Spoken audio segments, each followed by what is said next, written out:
I do have correspondence next, and everyone should have gotten an updated agenda today that included our correspondence since last week. I'll go ahead and read that quickly. Can I make a comment about the agenda? Oh, did I skip over that? Yeah. My apologies. Yep, review additions to agenda. Go ahead, please. Yep. I would just like to see if there would be consensus. I would like to make a request on agenda items that town and school similar topics go back to back. That would help us have parallel discussions with similar topics at similar times. So for today's agenda, the updates from both the town and the school would go together, and then we would get into the lengthier review of the budgets and other business. So just wanted to throw that out there to have similar scope and sequencing of conversations. So, just to be clear, the ask would be to do town business general updates, and then school business general updates, and then the Yes. budget review? Yes. Yeah. Okay. Discussion? I decline. I think it's easier to focus town, get through your stuff, school, get through your stuff. The reality is you're two separate entities. So, to me, it's just easier to give the town the time and attention they deserve. You can still do it, just do school first, then town, and then town budget. Well, while we're doing town review, town goes first. When school goes review, then school goes first. I mean, it's pretty much, we've done it the same way forever. I don't think Mr. that. Chairman, my concern would be the folks that are spending part of their evening to come here and speak and Yeah. enlighten us as far as the budget. I would not want to hold them up any further, be able to get them in, get them out, and allow them to enjoy their evening. I would. It's not, I mean, the updates could go after the budget reviews then. It doesn't matter. All I'm asking is And to have that's- similar conversations between the town and the school held in parallel. So that's all. fine. Let's do this then. I'm okay with this because I don't really think it really messes the flow up that much. If we do town business and we start with budget review, we go through our presentations. After we finish, then we turn it over to Mr. Leary for any updates from the town. And then at that point, we can do school updates. Is that fair? That would be fine with me. All right. Thank you. Sorry, That. sorry I missed that part of the agenda. Any other review additions to tonight's agenda? No, I just think that's a bad choice. Correspondence, which I started, and I will go back to. So, on October 1st, we had a task list which was shared with questions to be answered by members, was shared with the committee.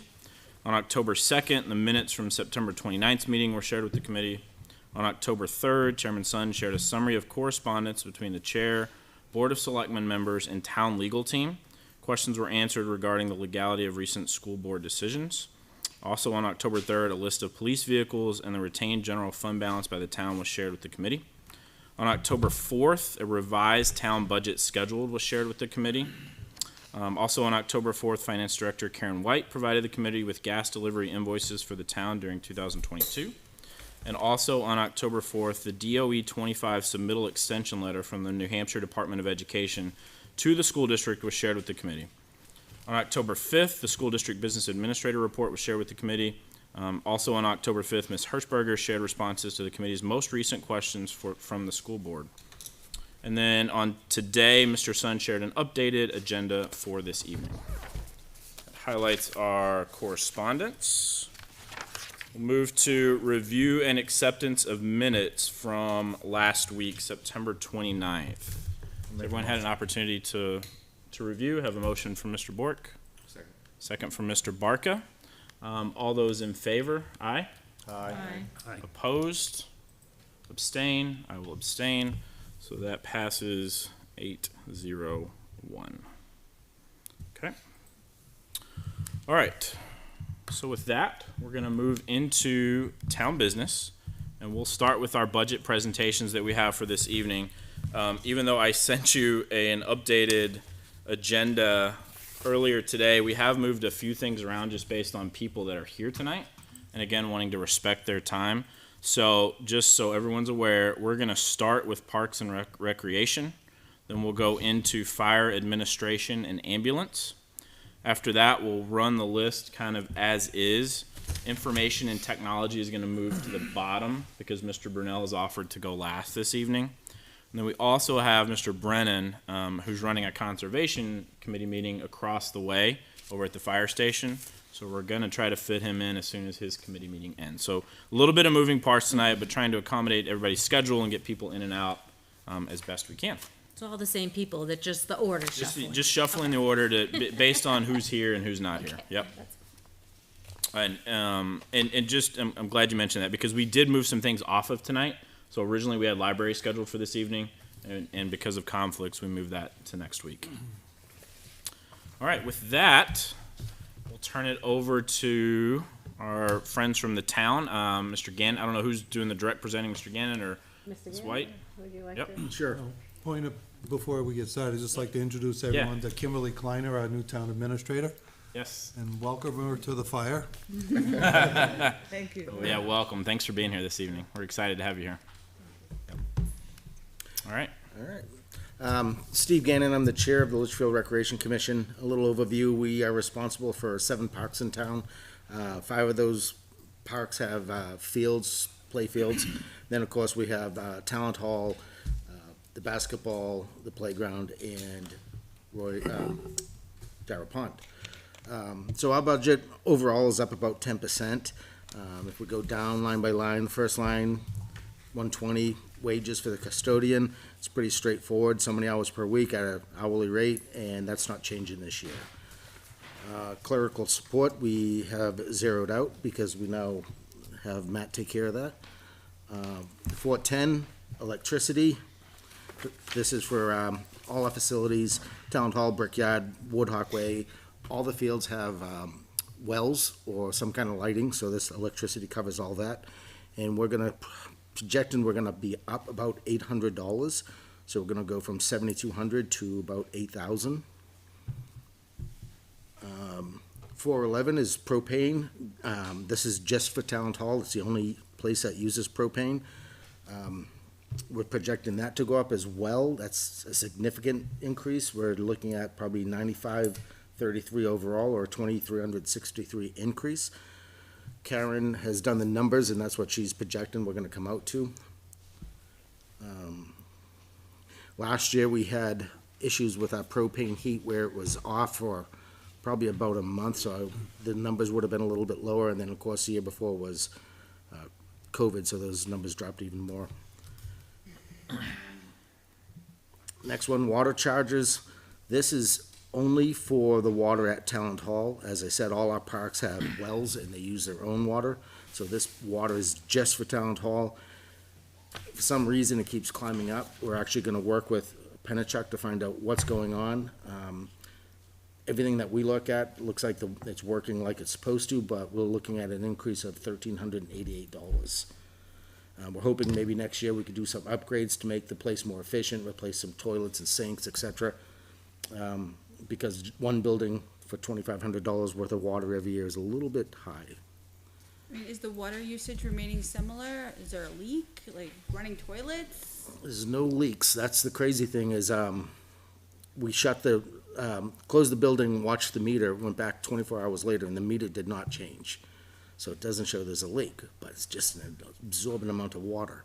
Yeah, I mean, Is there more usage this year compared to last year? Usage of the facility? Last year, definitely, the year before, definitely, but overall, it's about the same. Maybe a little bit more usage, a little increase, but typically in the winter, fall and winter is the heaviest time for Talent Hall. That's when basketball and, everybody's in the building, pickleball's in there every day. It just, to me, when you compare it to your home usage, it's really high, and all it is 2 bathrooms. Yep. So we're gonna work with Penachuk to see what's going on with that.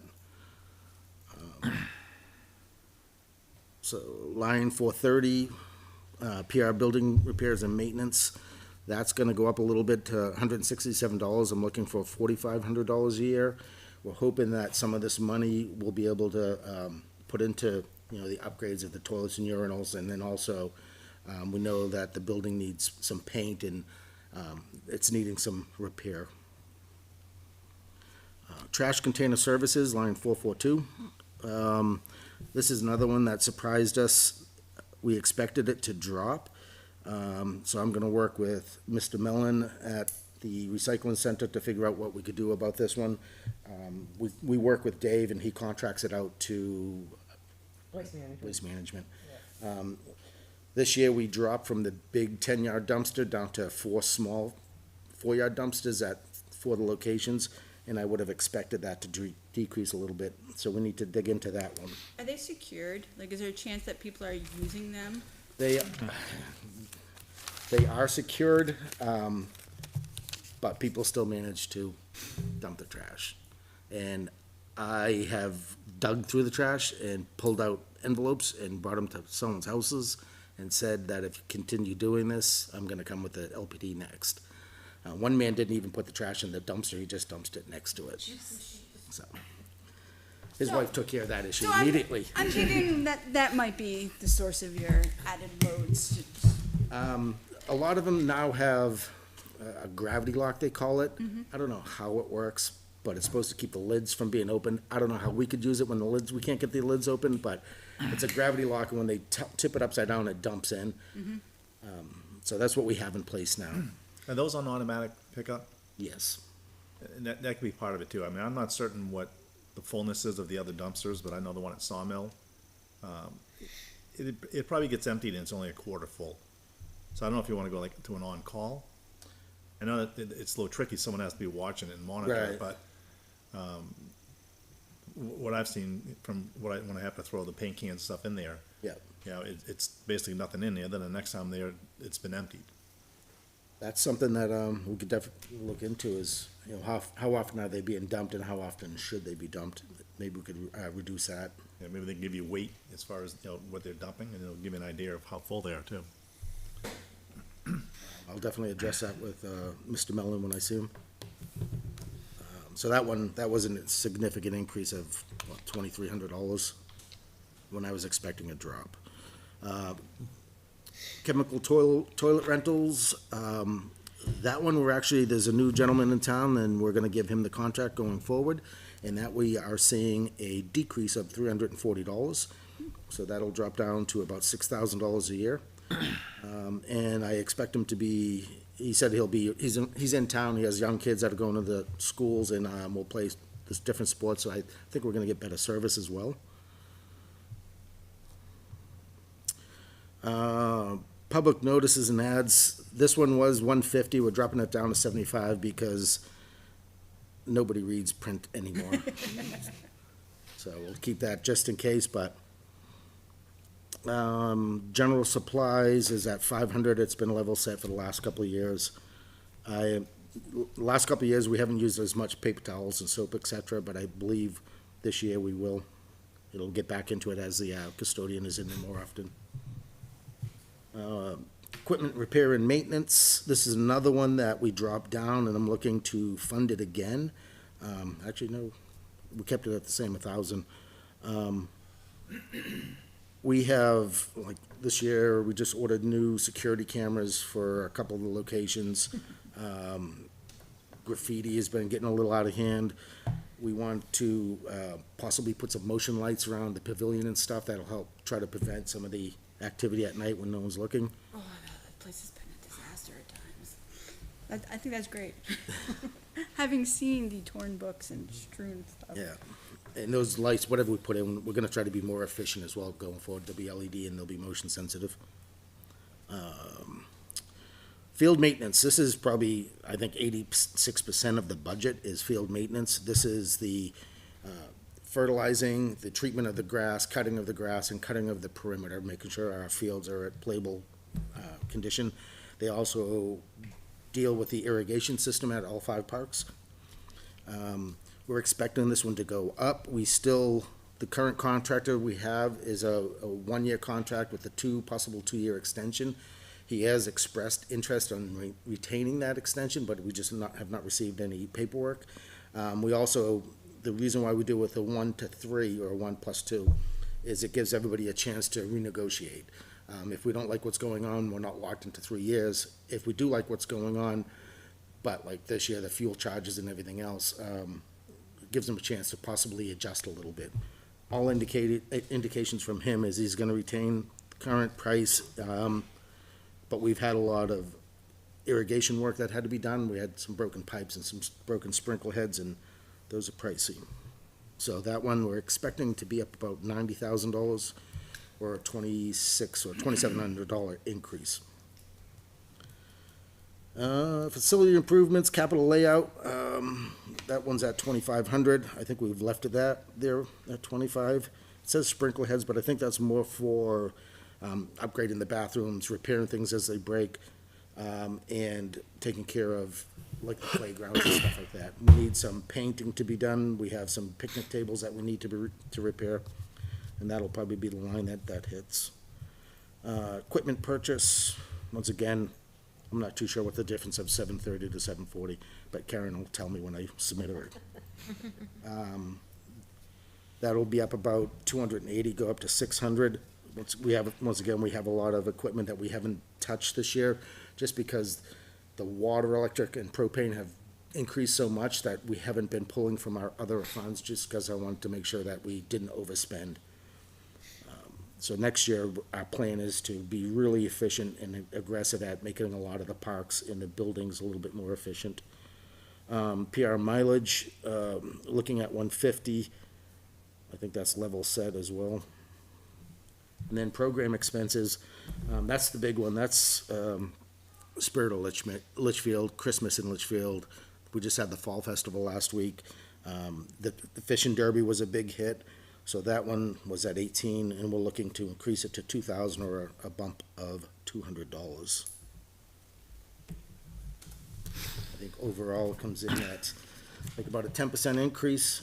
But as I said, next year we want to be really aggressive at making Talent Hall more efficient.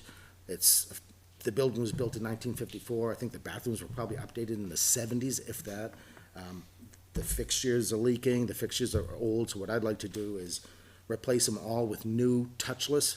So then we're also, the buildings use fall and winter, cold and flu season, and then also post-pandemic, some of the things we learned, I'd like to go touchless. So less people touching the faucets, less damage, less people touching the urinal, less damage. And then the toilets, I'd like to do dual flush, so you have the, a gallon or 2 gallons. I think now they're 7 gallons or something ridiculous.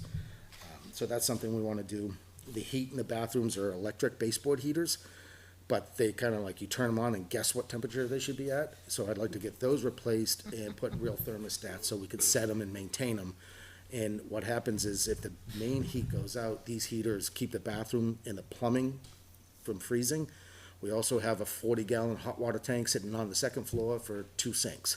So I want to get rid of that and put it on demand down by the bathrooms. And that will also eliminate the pipe that runs into the stage that has a heating coil on it to keep it from freezing. So just that whole configuration is an energy hog. So that's all I have. Any questions? I have one. What's the projected useful life of Talent Hall? I know last time the floor was finished, which was probably 4 or 5 years ago, it was told that's the last time. That's the last one. So we actually met with the CIP the other day, and we're gonna ask for a warrant article to hire an engineering firm to go in and give us a true assessment of what that building, what kind of shape is it in. We had a lot of people say, they'd like a community center, we'd like this, we'd like that, but they don't want to get rid of Talent Hall. So we need to, not what can we do with Talent is what we have to figure out. Can it support replacing the floor? Is the undercarriage or the understructure strong enough? Is the cinder block walls in good shape? How is the roof? So we have all these questions. So anything that we do, like the sinks and all that, we could pull out and move to another facility if we get to that point. But the main thing would be having an engineering firm come in, climb underneath, climb on the roof, look at everything and tell us what kind of shape is this building and what can we do with it going forward. Right now, if you have a kid that plays basketball, they could practice there, but they go to the schools on the weekends to play because there's no place to sit. It'd be great to blow out a wall and put some bleachers. Or a community room, we have this room, we have the fire station, and anything bigger, we have to go to the school. So if we have something a little bit bigger where you could have more people sit and, someplace not as big as the school, but not as small as this. And that's kind of the idea is what can we do with Talent going forward? Before we do anything, we need to figure out what kind of shape is it in. Other questions for Parks and Rec? So one thing I have is we're up, I don't know if you're aware, but the tax cap, Yeah. we're not looking too good. So some of the the recommendations or the ideas you just proposed, which would be probably very well received in town, is there consideration of breaking those out onto a warrant article so that they're not within the budget, but would be easier for people to say thumbs up, thumbs down? So some of it, Or are they just, their items I are don't kind think of it's small? big enough, to go to a warrant article. We thought that possibly opera funds. Right, I mean, because overall, it's going up $12,000 or 10%. Right. And the thought is, if we take care of these issues that we need the money for now, they could probably go away later, and then also it'll make the building, everything more efficient. right. So it's, where does the money come from? Opera funds would be perfectly, I'd be happy with that. I'd prefer it as a taxpayer.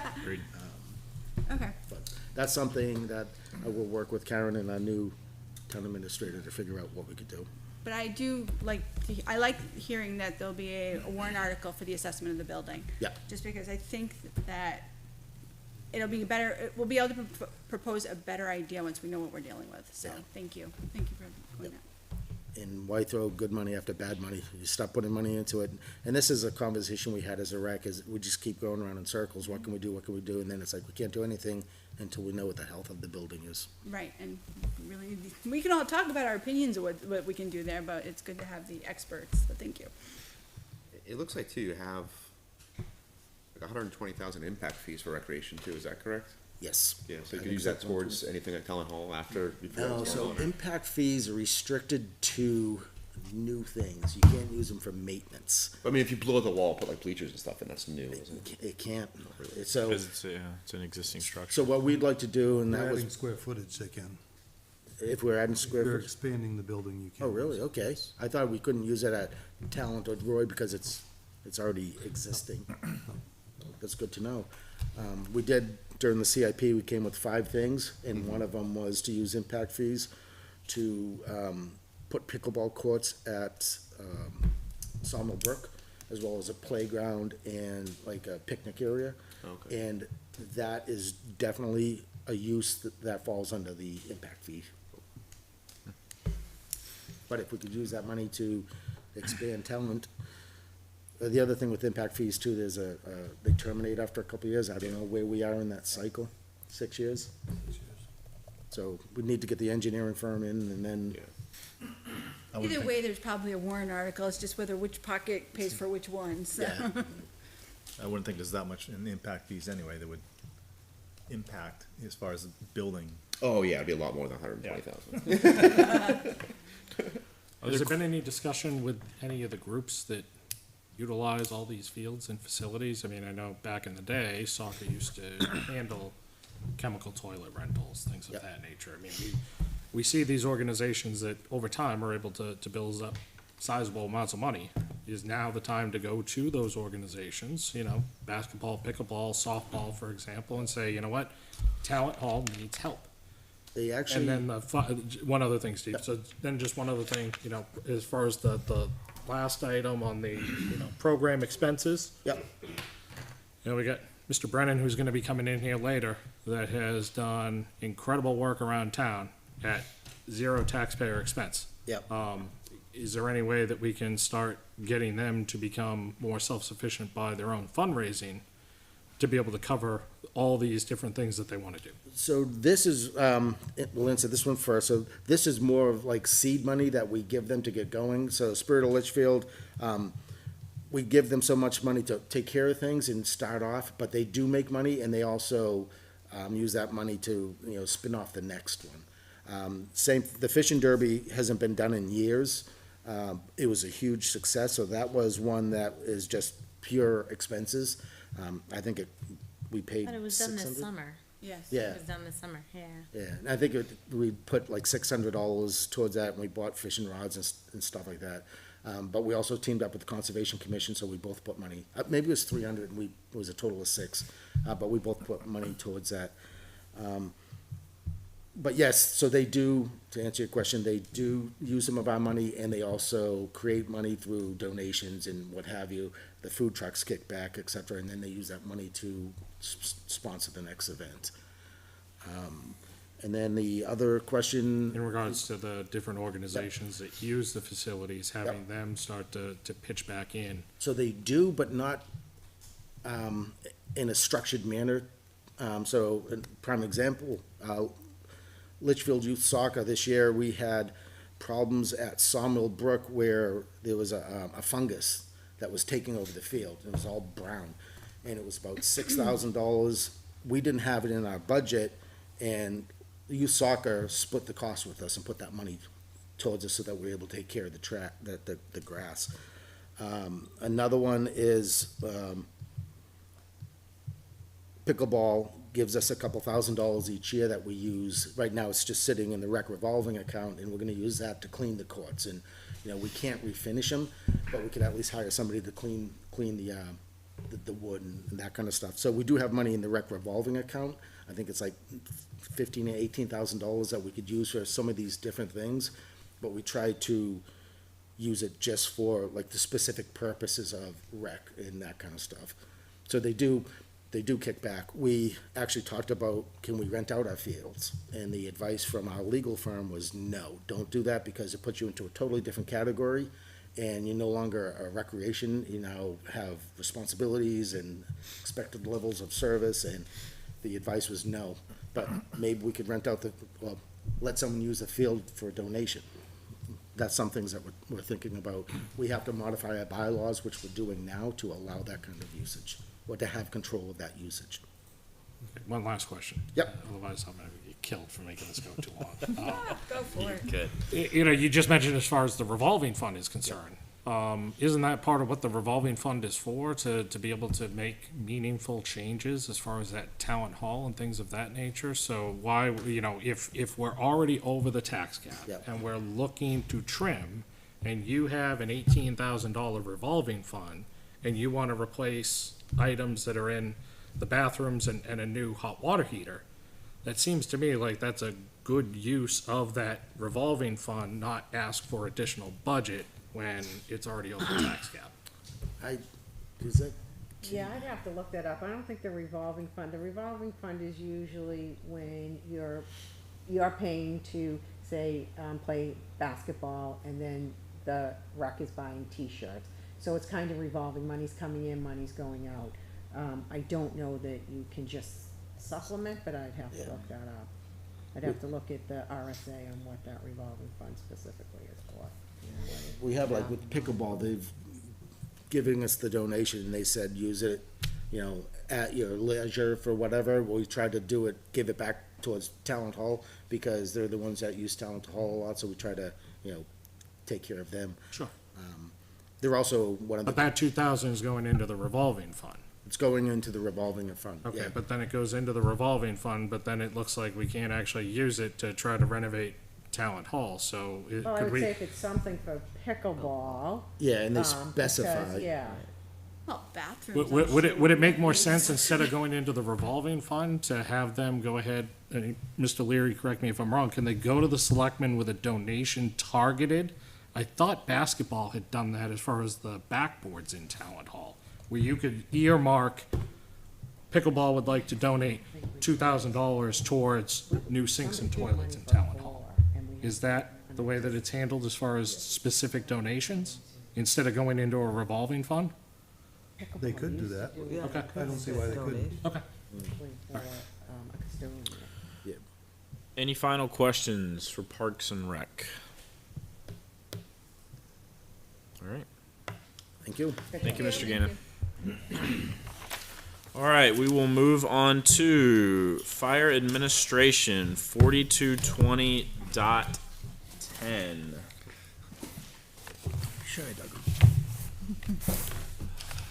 Good evening. Evening. All right.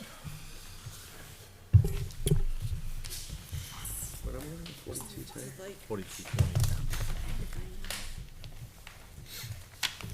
A big copy, Carrie might need a big copy. Yeah, it's like, look at this, it's not, should've Yeah, rotated it. yeah, sorry. It's okay, it's all good. If I could've printed the whole thing like I did, Steve's, I would've. I have one more big one, Colin. Oh, there you go. Oh, Yeah, see, that's that's my that's what kind of she's looking for. He's like, he learned from the CIP. He's already saving money on toner. No, but he was listening at the CIP, and I'm like, oh, paper. Karen, can I ask a question? grab my glasses? So when things I have are my yellow readers. in I this, can- what does that mean? All right, I'll turn it over to you all. I do, because I'm wearing, my contacts are distant. See what I'm saying? Did pull it. Okay. But then there are some that are red line that have the zeroed out too, so, I think it depends on, so, yeah, there's no. so it could be either one of those at the Board of Selectmen. Okay, thank you. All right, All right, good evening. good evening. So we'll just kind of run down through by line. So pretty much from 110 to 149 are all salary lines. And for the most part, due to performance reviews and merit increases. The only difference from that is under 120. We did add, 127, training wages. We did add 200 additional hours for one new member to either complete firefighter 1 certification or EMT certification.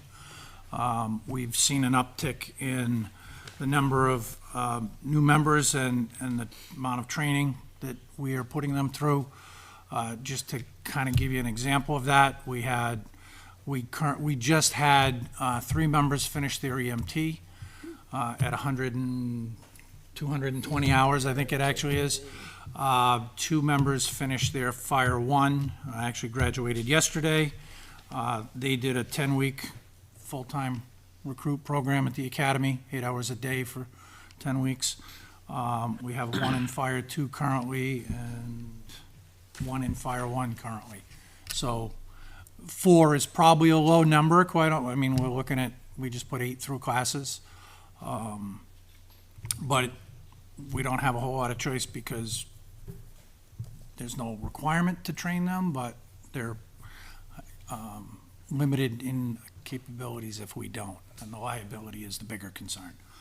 So we did add hours in 1 additional class hours into the 127 line, so that's the bigger jump there. Moving down, I think the next, and then on the, just going back to 120, we are proposing to start staffing the fire station on the weekends like we do during the week. So we would be looking to staff the fire station 7 days a week from 8 a.m. to 4 p.m. And I will defer to Selectman Leary. I know they've removed it, but it's my understanding that you're looking to put that to a warrant article. That's correct, yes. So, okay, moving down. Next change is, looks like disability, long-term disability jumped up a little bit. Yes. Karen, 65. Yep. Computer software contracts. So we have you may have seen them, a key box on commercial buildings, schools, town buildings. Like anything, the technology was at has always been, you had to go to, each truck has a vault that the key is in, requires a code, an individual code to remove the key so we can track the key because we're responsible for the key. They've migrated from, you had to go to every truck and plug in a Cat 5 cable to program to make a change when somebody leaves or somebody comes on. Now that's gone Wi-Fi, cloud-based, so our person responsible for that can make the changes from a computer anywhere, and as soon as the truck hits Wi-Fi in the station, it automatically programs the key box. So there is a cost for that. That's the $600 there. On a side note, next year, the first line, the $850 for firehouse software will fall out of the budget because we're migrating to a state-managed new incident reporting and database records management reporting system that the state covers the cost of. So that will, $850 will fall out in next year's budget cycle, but not this year.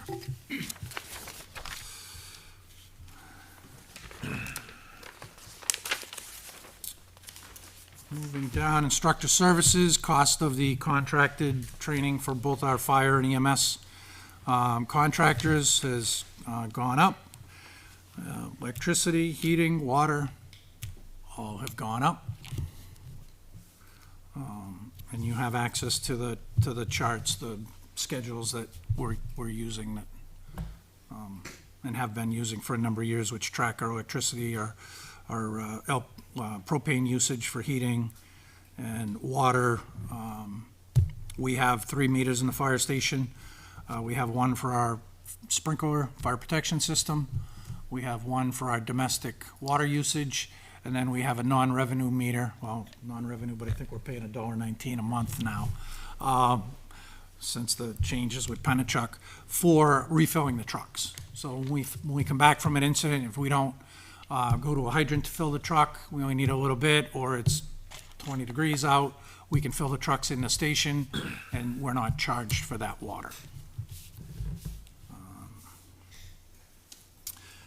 Station repairs and maintenance is up, based upon our now almost 3 years of history with costs to inspect, test, maintain the myriad of systems within the fire station. I think the biggest change there is probably the addition of a pest control contract that we found ourselves having to start last year. Dues and subscriptions, the change there is our hazmat district dues have historically been in the emergency management budget, so it's just a lateral transfer from emergency management to the fire, where they probably should have been for a number of years. Community relations, we just have found that cost of little red fire hats, little black or pink fire hats, and everything that we try to use to promote fire prevention, fire safety, and so forth have gone up, so we've added a little bit to that. And on that note, I'll put in a plug for open house next Thursday night, 4 to 7. We're trying an evening instead of a weekend, so please spread the word, and hopefully we'll see. I know you guys are meeting next Wednesday night. So before, come on by. As well as the parade. Parade is Friday night, tomorrow night. Tomorrow night. Yes. So, post office, office supplies we reduced, like the rest of the world, we're going more electronic. Equipment repairs and maintenance, we've reduced slightly.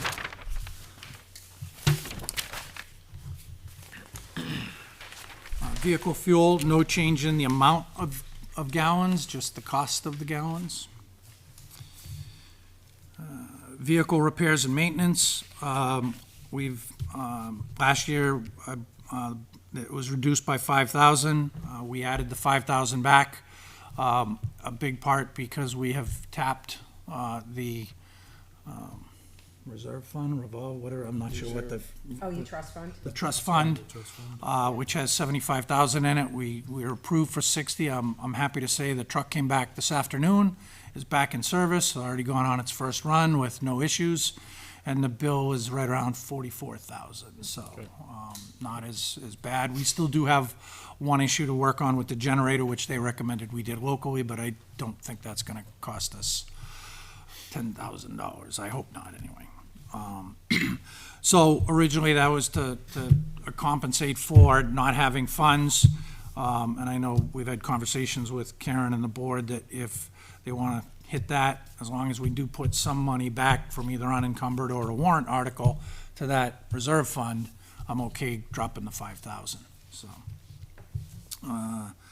Uniforms, again, everything's going up. What used to get us a shirt, a pair of pants, and a belt now gets us a pair of pants and a belt and no shirt, so. Protective gear, same thing. We've seen the most significant increases in the cost of protective clothing and wait times that I've ever seen in my entire career. So we're looking at a year to get protective clothing, so. Medical supplies, a little bit of it is increased usage, but the bigger part of that is increased costs. So we kind of were able to get a lot of stuff, some stuff, I shouldn't say a lot, some stuff over the past year or two through obviously COVID funding and so forth. But those sources, we've pretty much tapped them dry, so we're kind of back to buying all of our stuff now. So those costs have gone up. Provisions is the food that, money for food, water for incidents, post-incidents when, we're at an incident, we come back, we've been there for 3-4 hours and nobody's had dinner or lunch or whatever. We try to feed the troops before we lose them to getting the trucks back in service. Again, cost of food's gone up, so slight increase there. Equipment maintenance, again, just a slight uptick in costs. Actually, where is even that? Oh, yeah, again, medical simulation parts and non-toxic smoke, so consumables have gone up.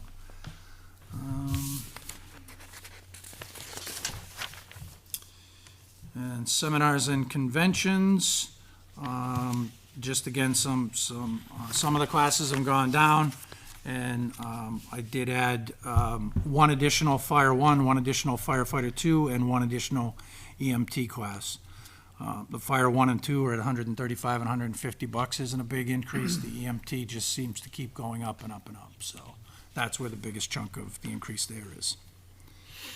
So, questions? Questions? Yes. Brian?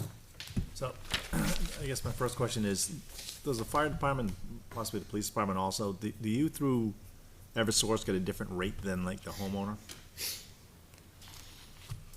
So we have through Eversource, we have a contract, so we have Constellation, is that what it's that's what called? it is, yeah. For our supply, and what did we look at, it's almost 9 cents right now through, November of 2023, So compared to like residential? which is 22 right now, I'm just wondering, because my bills basically the last couple of months have doubled. yeah, And yet, I mean, you're looking for an increase of like minimal. yeah. Yeah, we haven't Yeah. seen double. We have seen a slight uptick, but not double. Okay. Is Yeah. that rate locked in? Yeah, it's a contract till November of It all depends when you're locked in. So that. when will, Yeah, when will and that the change? terms can But vary so too. a couple of- I'm sorry, Yeah. I'm sorry, Brian, but, So it's gonna change next November, oh, yeah, which will be in 2023. this For a budget? month Okay. or two, So But- is it the same thing with Pennachuck? no. Because same thing, Pennachuck is doubled. And your water, not just you, but I mean, every budget we've seen so far as far Yeah, as 'cause we just did the, the average that we always done, that we've just always presented that way. I mean, I that's mean, I don't hard to know. predict what's. Well, I don't know about anyone else in this room, if you're getting your new Pennachuck bill, it's double. Yeah, Mine hasn't. And electric. mine went up 25, but so our electric, so we had 3, I think it's 2 at the library and then the towers that weren't on the contract, last year, the one that we're in now, and so they're going up to 17 cents.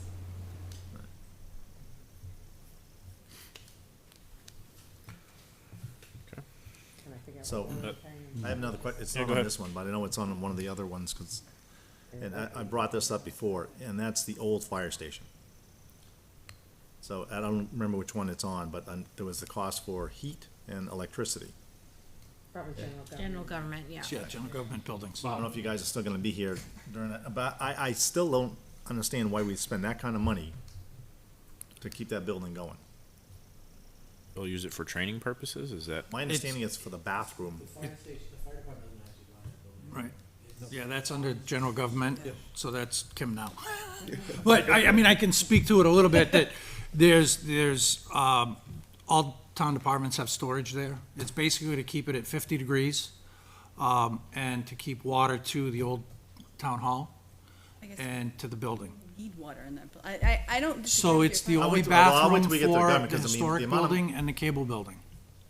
What is it? It's the only bathroom for the historic building and the We could cable probably building. build them a bathroom. So, yeah, I guess the thing is we should consider is that the cost-effective way of providing that service, because if we're heating a building to provide one bathroom, it's, So- I've been of the opinion that should go cold storage personally, limited, there should be no water, there should be nothing there, there shouldn't be anything there to freeze. Bathroom's on the Right. second floor too, isn't it? Yeah, so I'm like, There's So one let's, on both. there let's is. table that to Okay. general government. We'll come just back to remember that, seeing yeah. it, so I didn't We'll know. put a pin in that for So, general but- government.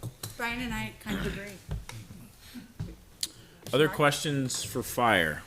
I do, as far as the certifications are concerned, is there anything that holds the person that you're paying for that certification, at least with the department, for X amount of time? No. And I've heard of departments that do that, but I've not heard of one that's ever been successful with. You end up, if you truly do pursue it, you end up spending more in legal fees. You probably can't hold them to it anyway. And, yeah, and the town doesn't end up winning. So we have a pretty decent, retention rate. We've actually had a number, probably half, a little better than half maybe, of our current call members work full-time in another fire department. And with all but the exception of 3 were because of the training we've provided them, but they've also stayed with us. So it's a win-win. They're gaining experience they're bringing back to us in their career departments, but they're staying with us. Every now and again, we get one that just kind of came in to get the training and move on, but that's across the board in any call volunteer department. What's in the a risky case. ramification of maybe paying for the training, but then making that particular person pay for the certification? I mean, So you is there get any- the- Do you have any, like, requirements? You must have X number of certified fighters, certified EMTs? No, there's actually no state requirement for on-call or volunteer firefighters to be certified. There is for career, Yep. but not for on-call. The liability of not training them and No, putting them- what I'm saying is, could we do the training? And then at that point, if they want to go take the certification test, So be my guest, it's on your dime at that point. So- Because there's no value to the department, but yet the department is putting a major investment into the most important or most costly piece, which is the training. it's all part of. So Oh, you don't- when you okay. do, when you do the class, you either test pass or is part of fail. Your physical, practical and written exams are the last day of class. So you don't finish on. without getting certified. Yep. Unless you don't pass. Sure. So, And I think what you're trying to say also is that when these people go through these courses, they stay with the department, so they're still doing a service to the town. correct, So for the it's- most part. it's I well mean, worth it, yeah. we have every once in a while, we have that somebody. Yeah. But we've kind of tailored our interview process to weed those out, and that's one of the, we'll flat out ask them. Are you looking to just get affiliated to go to the fire academy to get hired somewhere else? And if they say yes, then we say, thank you very much, but we're good. And we impress upon them through again, the interview process that, we're willing to invest, but you've got to commit. And we've had a pretty good track record. I mean, I won't say 100%, but at least 85, 90% over the last 5 years. That go to these other departments, again, once they get the initial training, they're getting on-the-job training with bigger city departments. So then when we get an incident, they've got more training that they're bringing back to us. I had a couple things. First off, 600 calls a year. I didn't, that to me seems like a lot. I didn't realize there was that much. I know some of that would be mutual aid. Do you have any, and I know that we're part of an agreement. We're above, so we're projected to be well over 600 this year. Doug may have a better handle right off the cuff on what we do, how often we go mutual aid, and how often we get mutual aid. We'd have to run a report to give you an exact number. It pretty much balances out, so we give as much as we get and vice versa. We don't charge when we go to a community, we don't bill a community when they come to us. And the only exception to that is if it is a hazardous materials incident and we have a responsible party, under state law, we can bill a responsible party for costs. So then we will. And I don't think we've done that once. We haven't had since I've been here. I've done it in previous organizations, but we haven't run into that in my time We here. so. actually have cut back on the mutual aid that we've done. Years past, we used to do a lot more. I don't think we do it as much. Our own call volume for town has gone up with the population and age group of the people that are in town. All right. And then, ply movement annual maintenance. What's ply movement? Limo vent, so that's the exhaust system that's built into the fire station. Okay. The hose that hooks to the fire apparatus, so when the truck starts up, the fan automatically kicks on, Okay. pulls the exhaust from the truck through a filter and out on the south side of the building. Okay, and then my last question, the fire department protective gear, five sets per year. How many years is the cycle? 10 years. So it's 10 years. So the gear is good for 10 years from the date of Okay. manufacture. After that, it's not, I won't say it can't be used, but if Not something were to certified. happen, it's no longer considered to be within the standard, so we would bear the We liability can't even of. send somebody to the fire academy with 10-year-old gear. They won't let them Sure, into the class if their gear is over 10 years. okay. And just to give you a general idea, a coat is about $3,000, pants are $3,000, helmets are running $700 now, boots are $600. I'm sure that technology improves over time too. What was that cost 5 years ago, just out of curiosity? 30%? I won't say half, but probably 25% less. I'd say it was like $5,000 a pop for. There are just some things you don't skimp on. No, exactly. And, you know, Yeah. we actually looked at, so our vendor for the gear, and it's Globe Fire Gear, which is made right here in Pittsfield, New Hampshire, right on Route 28. Our vendor does what they call their stock gear and our specifications. We design our specs based on the type of hazards we have and so forth. There was a $200 difference, but there was one big difference in the gear, and it was a relatively new cancer, basically around the boots, around the hands. There's added material that helps eliminate stuff getting up the sleeves, up the boots, to minimize the risks of cancer from the carcinogens.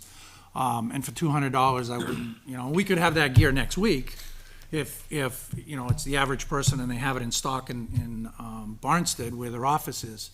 But I wasn't willing for $200 to, forego that cancer preventive measure on their stock gear, and they're shifting to that now.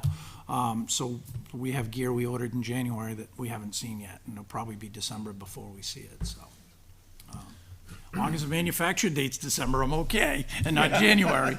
And what we do is, when we send somebody to class, we put them in older gear, less than 10 years old, because they truly do, I don't want to say beat the gear, but they do wear that gear. So we put them in old gear, so they're not tearing a brand-new $3,000 coat. And then once they come out, we get them fitted, because unlike in the past where, we may be close in size, but a 2-inch coat difference and a 1 inch in the sleeve makes all the difference in the world. But we've had people that are very short and very tall, and everybody it's like going for a tux. You get fitted arm length, yeah, so. When I get on, it was like, here, try this on. Yeah, it's close enough. Not now, so. Any other questions for fire this evening? All right. Thank you, Chief. Thank you, Deputy Chief. I think you all are staying with us for ambulance. So we'll move right into 4215.10 ambulance. So for those that don't know, we contract with the town of Hudson. I'll kind of have a memorandum of understanding. I don't know, we have a really formalized contract, but they provide our ambulance transport service. So we do run a rescue vehicle, non-transporting rescue vehicle, to every medical call in town. It carries just about the same equipment and level of equipment and medications that the ambulance carries. The only difference is there's nowhere to put a stretcher or somebody on a stretcher in the rescue. Hudson comes in, they take over care and transport to whatever hospital the patient wants to go to.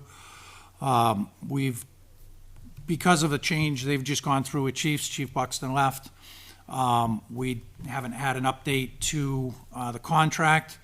And the contract is, you can probably speak better to it, because I know Troy's always kind of handled it. It's a formula based on their staffing, all the number of So their calls, and budget, all the calls, so it's a percentage of all the calls and how many were hours, and then their budget, and then they figure out a percentage, and it should be, I think, on that little. yeah, there's a link tab. to it if you, on the It's far for left, the their Hudson fiscal contract. year, which is Yeah, hard, it's there. because And basically, we pay for just what we use, basically. Whatever pickups they come to Litchfield for. So we did because, again, because of the change in leadership in Hudson over the last 3 months, and the fact that we haven't had those conversations yet, we did up it just a little bit proactively. And ironically, last Thursday, Chief Tice, the new chief, shot me an email and said, hey, in the next month or two, we need to talk about the ambulance and dispatching contracts. So that's really kind of an estimate that we have, what we may be looking at come July of next year. I think And just- then- oh, go ahead, sorry. I'm sorry, then we carry $10,000 a year. So when Hudson comes in, they get the rights under Medicare and billing to bill the patient. So they do bill every patient they transport. If the patient self-pays, insurance pays, they get, basically Hudson gets the bill paid, all's good and said and done. If they don't, then after the second attempt, it comes to the town, to Karen. The town makes an attempt to collect, and I don't know. We have to pay. If Town not, of then- Hudson for then we all of pay. those that are unpaid, and then we attempt to collect. So that's what that there were appropriation none? for unpaid. None in 2021? I know, that was That surprising. came out of the revolving. All right, Ah, so, Oh, sorry, came out of this budget, not revolving, to save the revolving. so how much did we end up paying? As I see, like, 2021 expenses 0. Looks like this So year, we 8,000. paid it 9,252 out of this budget in 2021. And we pay 100% of the bills that are unpaid. No, they give us a Medicare rate.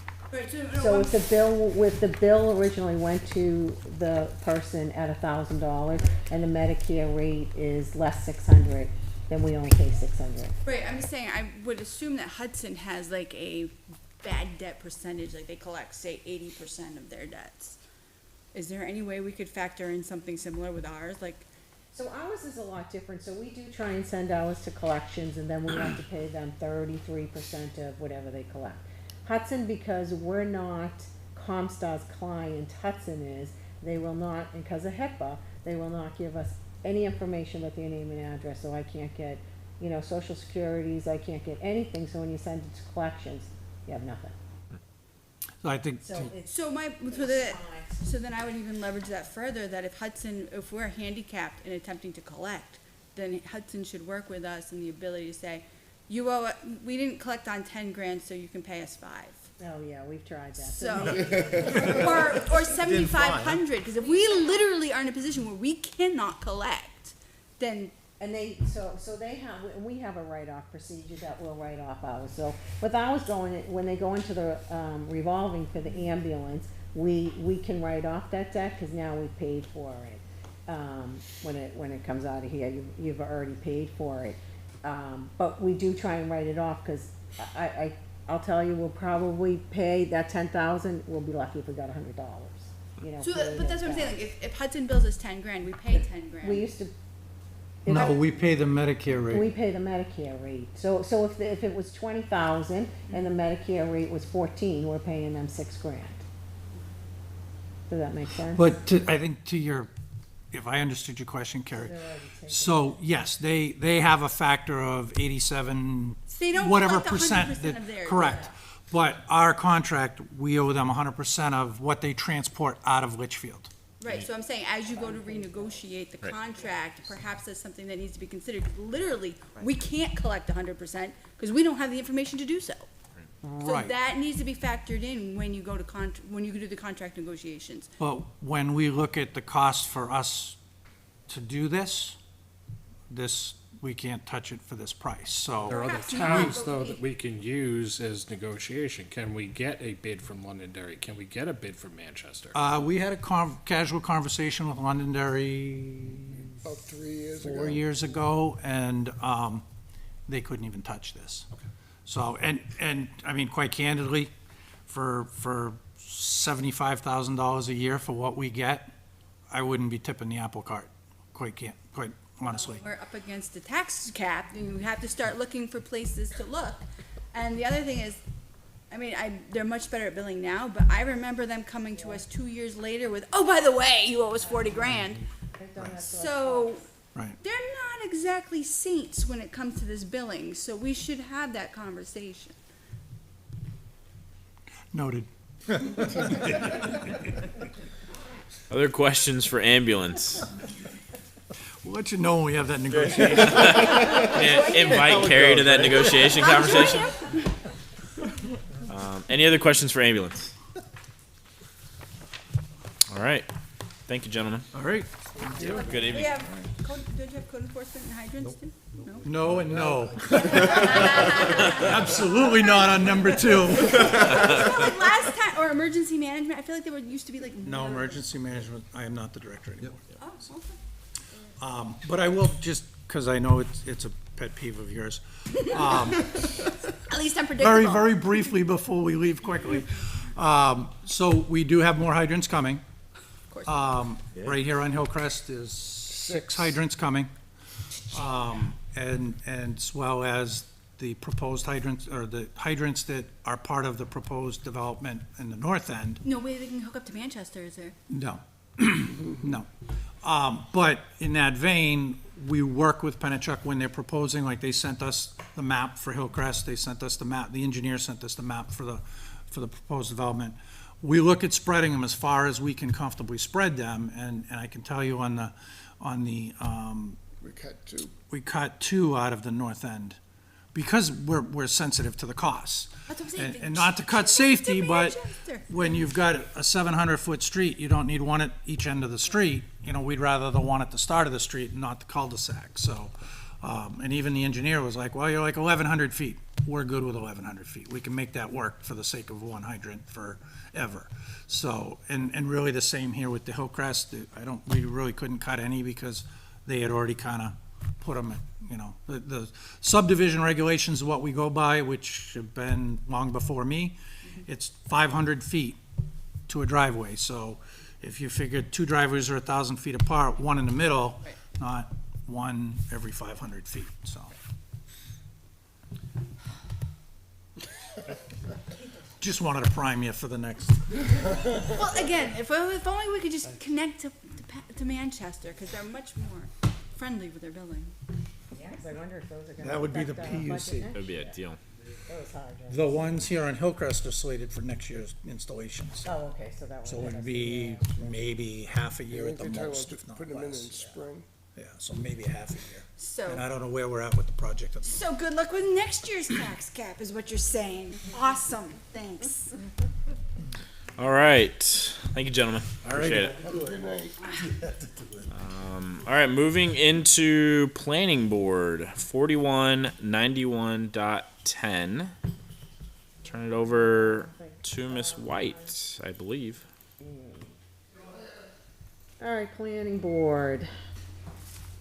So there was, it looks like just the only change was in the, admin assistant, for her raise, so a $641 increase in planning board.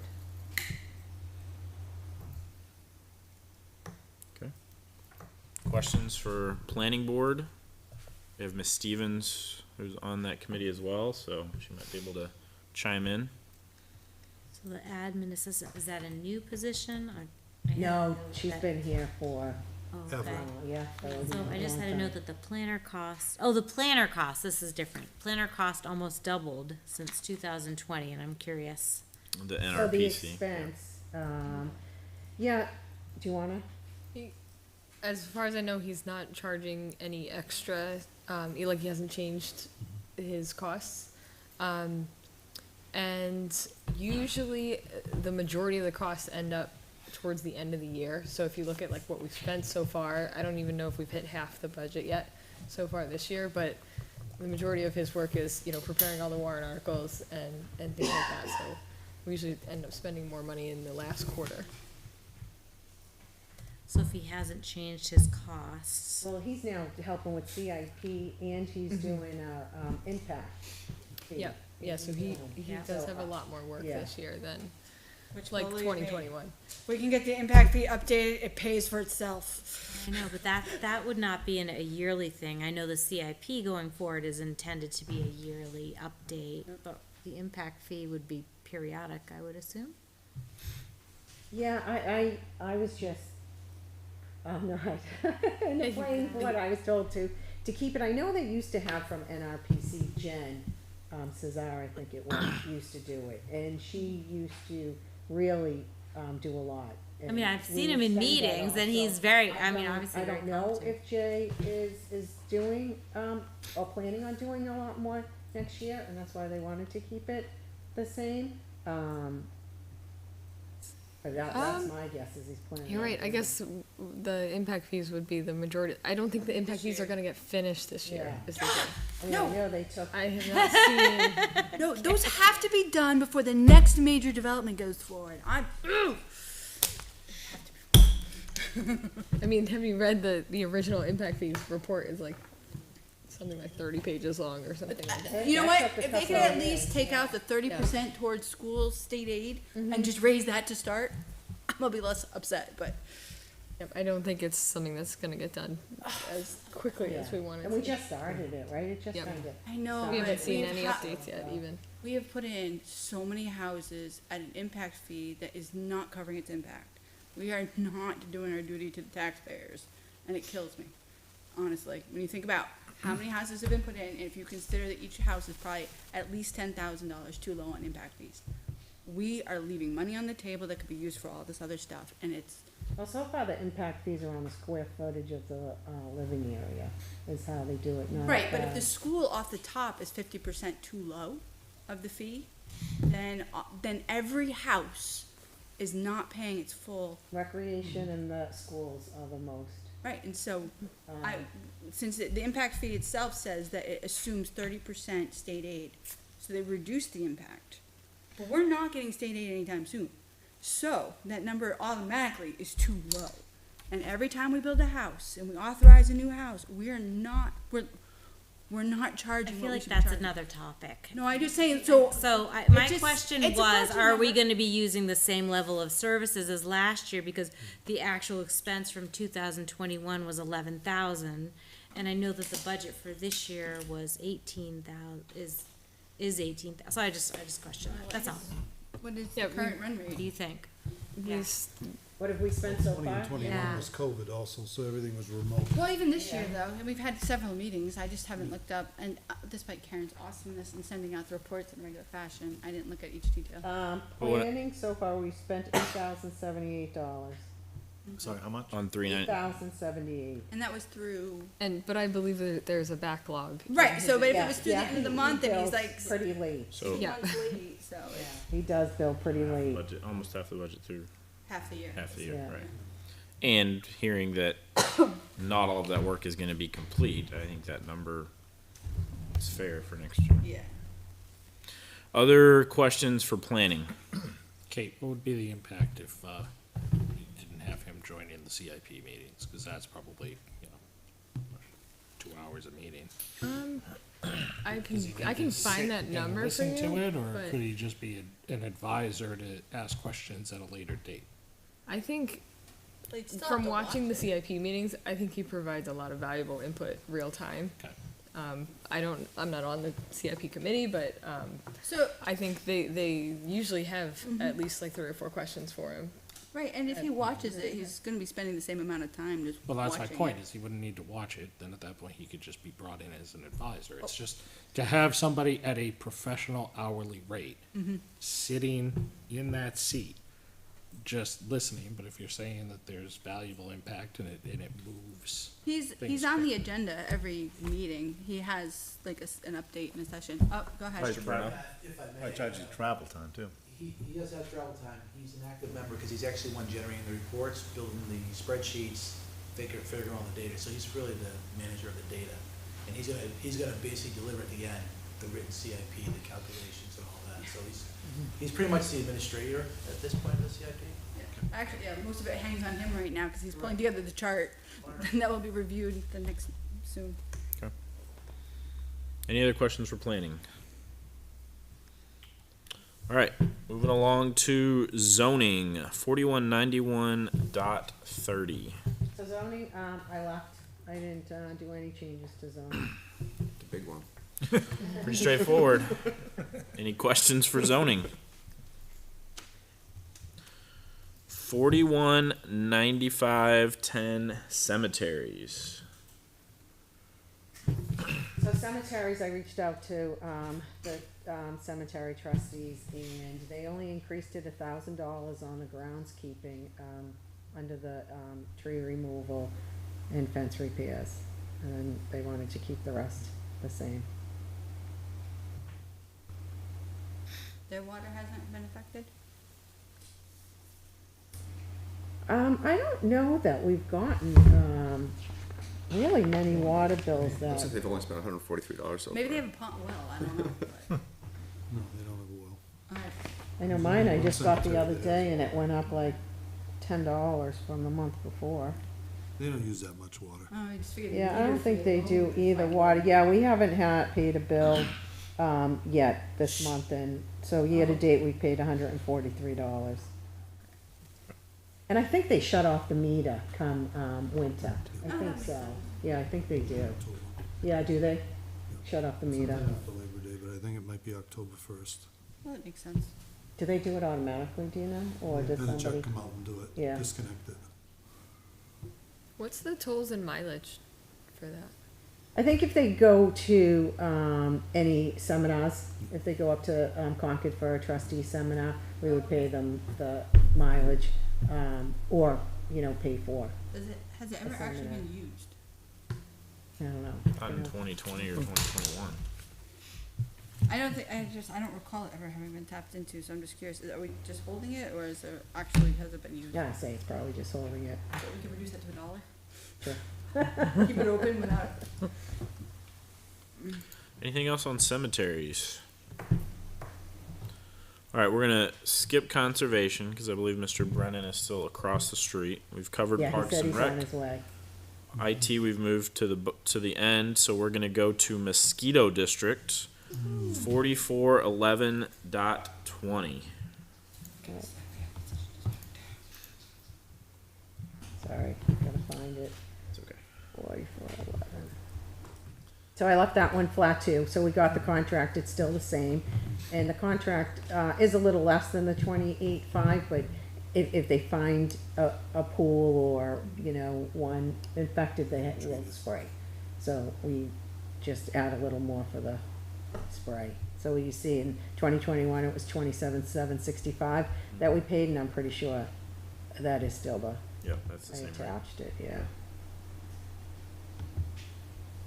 Questions on Mosquito? They spray all the fields, is that what they do, or what do they actually do? Like what areas? I think around where they find the pool, and I know the last time, I thought they did it around the, Albuquerque area, somewhere around this side, because somebody was mad about their bees and thought that it, and I think they will spray the fields. They used to do like the perimeter of the fields, I think. Yeah, just the perimeter, yeah. And so then they just do testing, is that what you're saying? So they The do testing, of yeah, that? yeah. Okay. Nothing else on Mosquito. We will go to general government facilities, so that is 4194.10. And I know we put a pin in the conversation on the old fire station, so we'll let Miss White go first, and then we'll come back to that conversation. Yeah, so the electricity, we bumped up by our spreadsheet, 1,125, and that is for the town hall, the police station, the old fire station.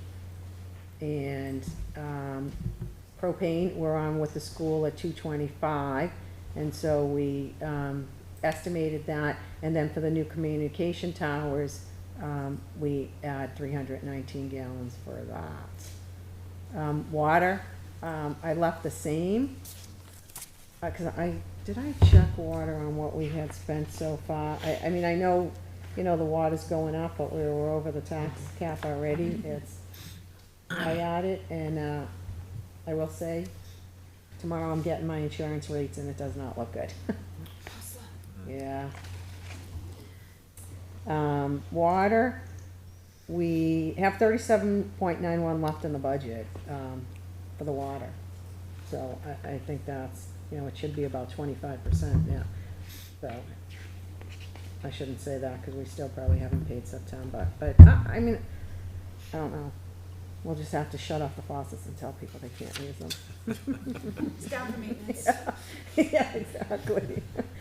Building repair, I did the 3-year average, and I know in 2021 we had spent more, so I kinda took out for that and didn't add that in 2020. But I did increase that by 15-20.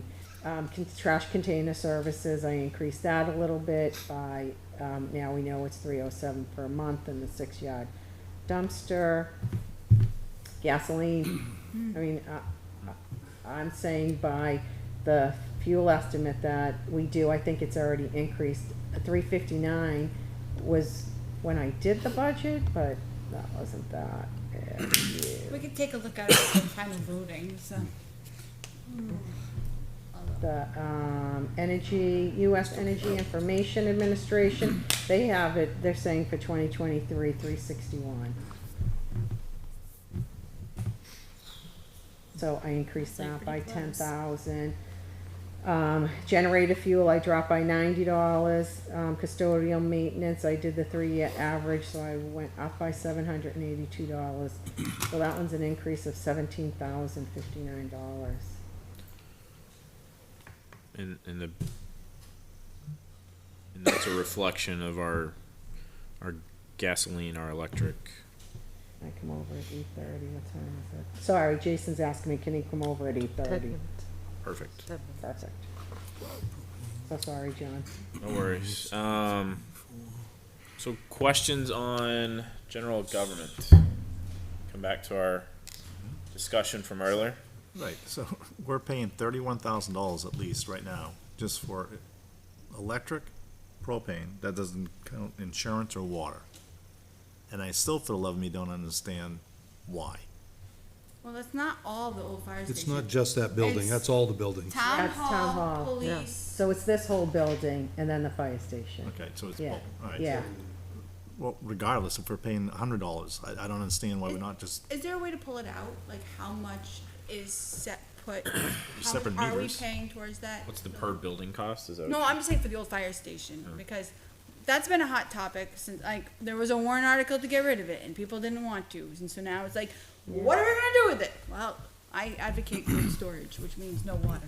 I suggested a couple of years ago, it should be a test fire zone, just like burn it and like go put it out. Can we empty out like all the materials that's being stored in there first?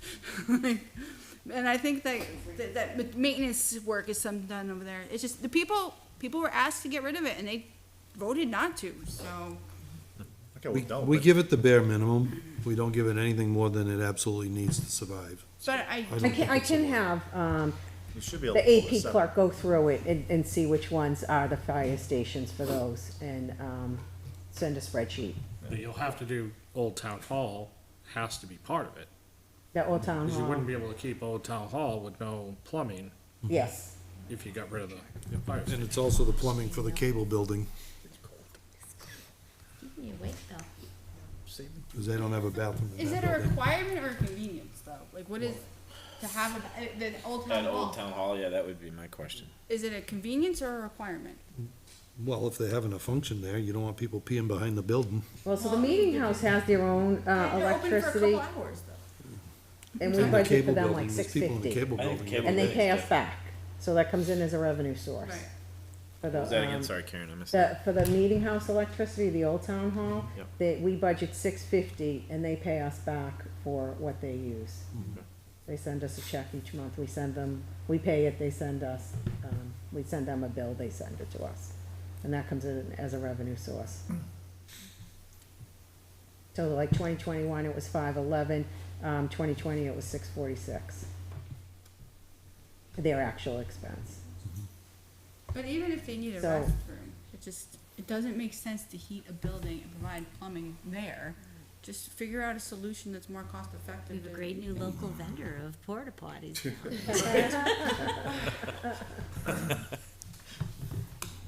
I'm gonna agree with Brian that it's an area that we should look, I know, right? That we should look at because doesn't seem to be the most effective and efficient use of limited taxpayer resources.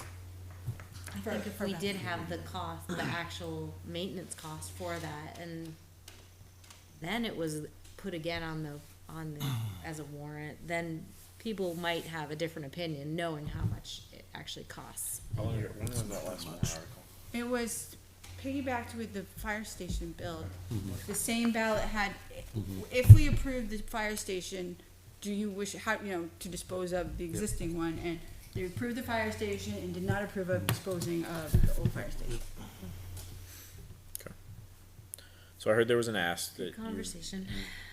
gonna provide us with kind of a breakout of that. Yeah, see if our bills, then they must be, yeah. Yeah, I mean, it's I find will out do the cost of it.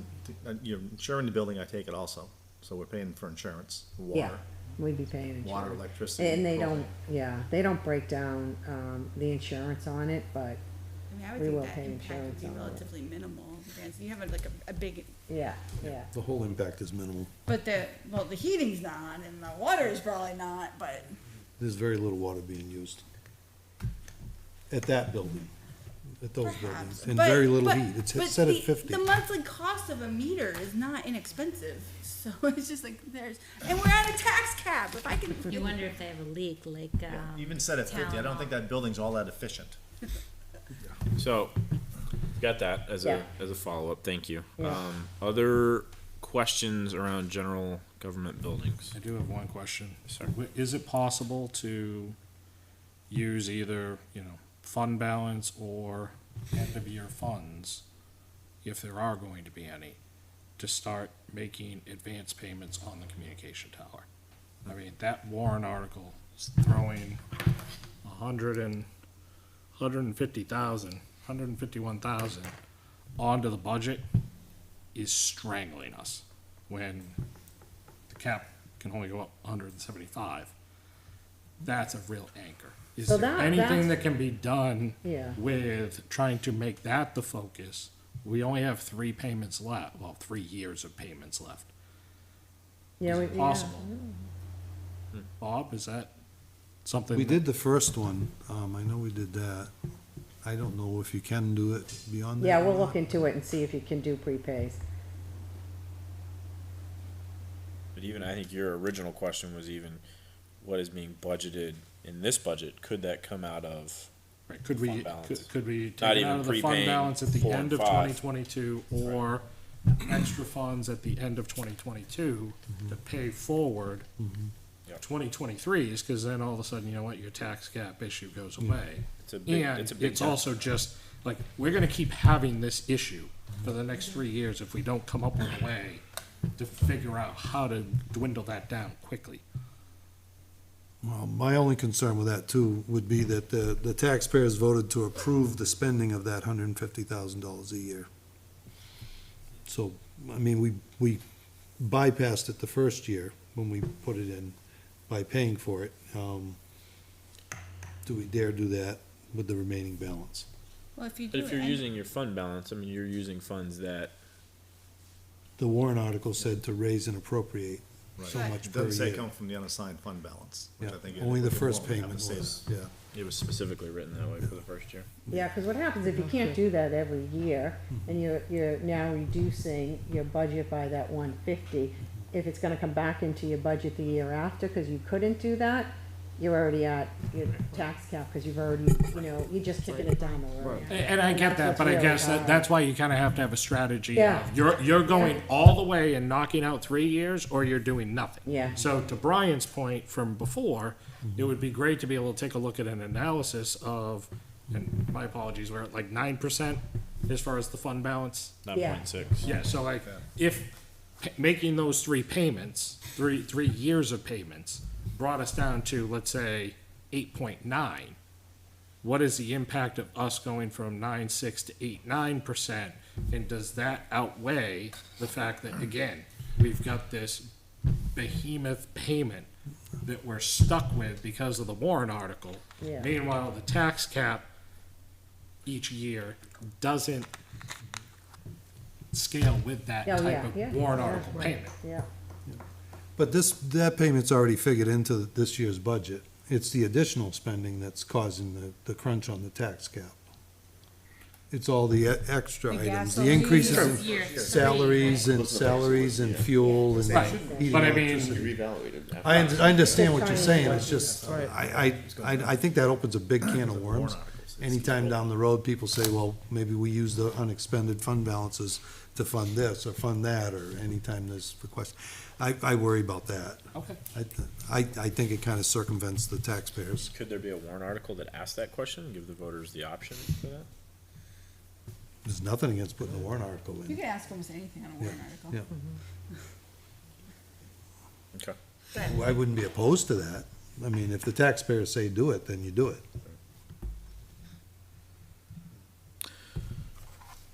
Other questions for general government? I'm just curious what the towers use the propane for. Emergency generators. Oh, okay. And they do test them. I heard them frequently. They run every Saturday.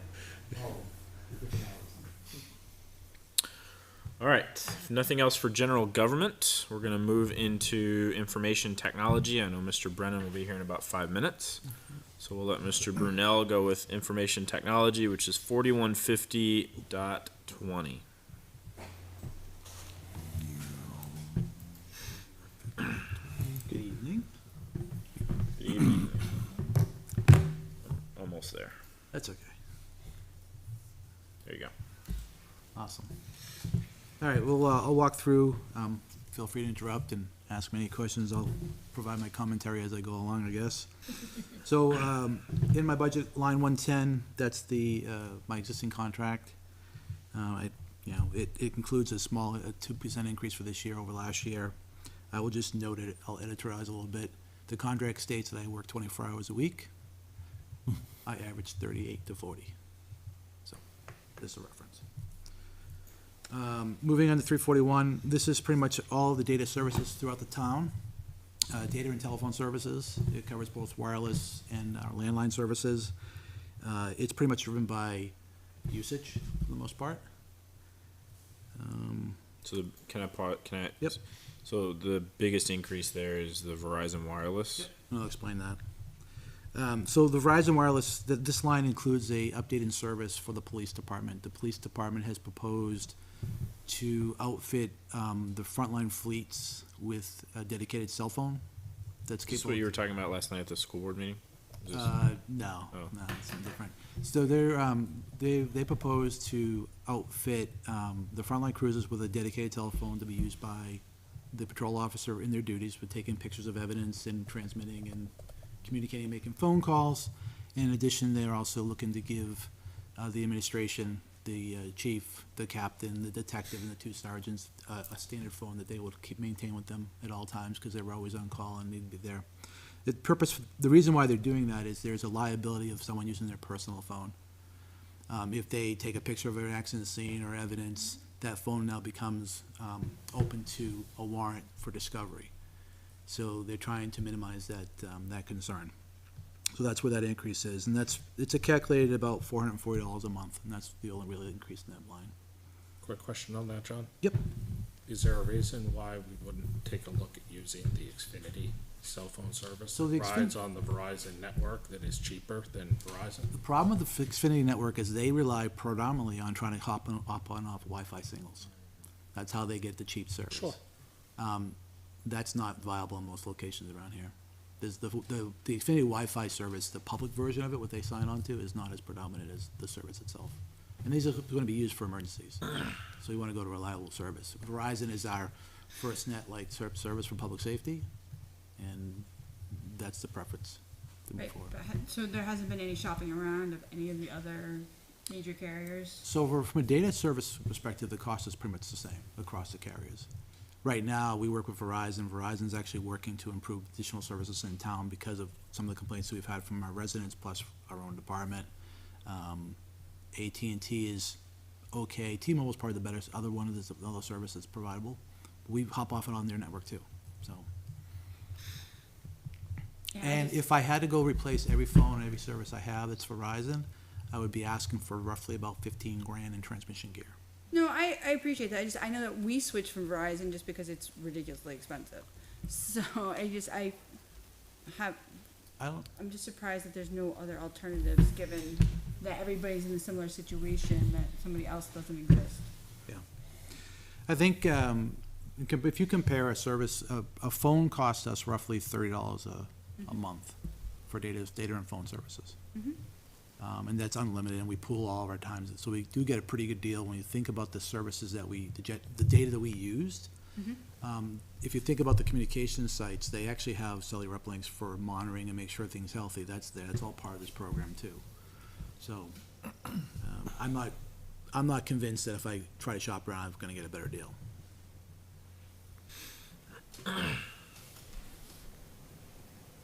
Okay. Any other questions on 341? So are you buying them new phones too then, or just? We are buying new phones, that's further down the budget. The selectmen had taken an action to kind of remove that piece to potentially fund it either end-of-year dollars or ARPA. So you won't see the capital outlay for that yet. I'll talk it through because it's still on the budget, but that is the case.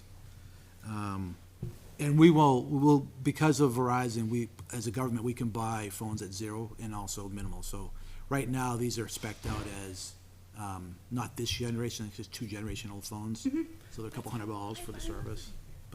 But what's that? So, sounds like I'm doing the purchasing, because that's how I buy mine for the most part. Is never buy the new one. Well, these phones are ending up being destroyed, I'm sure, so. So you need the nice heavy-duty OtterBox. Yeah, that's also factored in the calculus. I gotta buy charging docks for them, I gotta put cases around so they're protected. And those phones are gonna stay in the cruisers. So the way these phones will be dedicated, the phones that are in the cruiser are assigned to the cruiser. We've kind of gone back and forth, not 1-to-1. We only have 2 to 3 cruisers that are out and running around, so there'll be a set of 4 phones that are dedicated for the fleet. They'll come in, they'll take their duty bag, they'll take a phone, and that's the phones assigned to them. So we assign, so there's one to the cruiser and one to the officer? No. For the patrol officers, it's really a cruiser assigned phone. They'll just take it part of their duty bag. Okay. We are giving dedicated phones to the chief, the captain, the 2 sergeants, and the detective. And I believe dispatch also has a phone currently today too, as a backup. And they also have a drug phone that's sort of a secluded phone that you can make calls. So. All right, so moving into software, if I can get my reference here. Yeah, the biggest increase in software is really, there's been some, obviously, as last year and this year, things are all rising in price. Last year, I took some action to try to get some multi-year discounts by getting into an annual kind of program, and so that's helped keep some of the costs down. But one of the biggest places we are consuming additional services is within the Google services we use today. Last year, we increased it because we continue to get more users. This year, we're now knocking past the threshold of the system we're on today. We got to move to the next level. Plus, we additionally have to get more storage because we're retaining more and more data. And we also have to enable what they call archiving or vaulting. This year has been a stress on RSA 91 inquiries and stuff like that, so it's kind of proven to the fact that the manual way we do it today, we can't continue doing it because we can't find the stuff we're being asked for. So there's a $10,000 increase over last year to get those services in place and then continue the growth that we have. Can I ask you a question on that one? Yep. What was the number of seats that we had in 2022? Do you know? I think it was 125. That sounds right. So we went up 5 seats, but then the additional cost is the archiving and those other layers that you're talking about. Okay. Yeah, pretty much as committees roll out or members of committees roll out and people come back and they kind of float off and on. So I'm pretty draconian on removing licenses and taking them out of service and putting them someplace else. So we're constantly shifting. There's a few times where I don't have any and I got to kind of borrow and beg, but for the most part, that's working out okay. The 130 is a target. I was really respectful to the fact that I know that if I really want to go for what I think the real end target is, the increase would have been $20,000. So I'm trying to keep it to a small bite to get this done and get the newer service turned on. That may save me some additional outlay that I have on other lines for storage.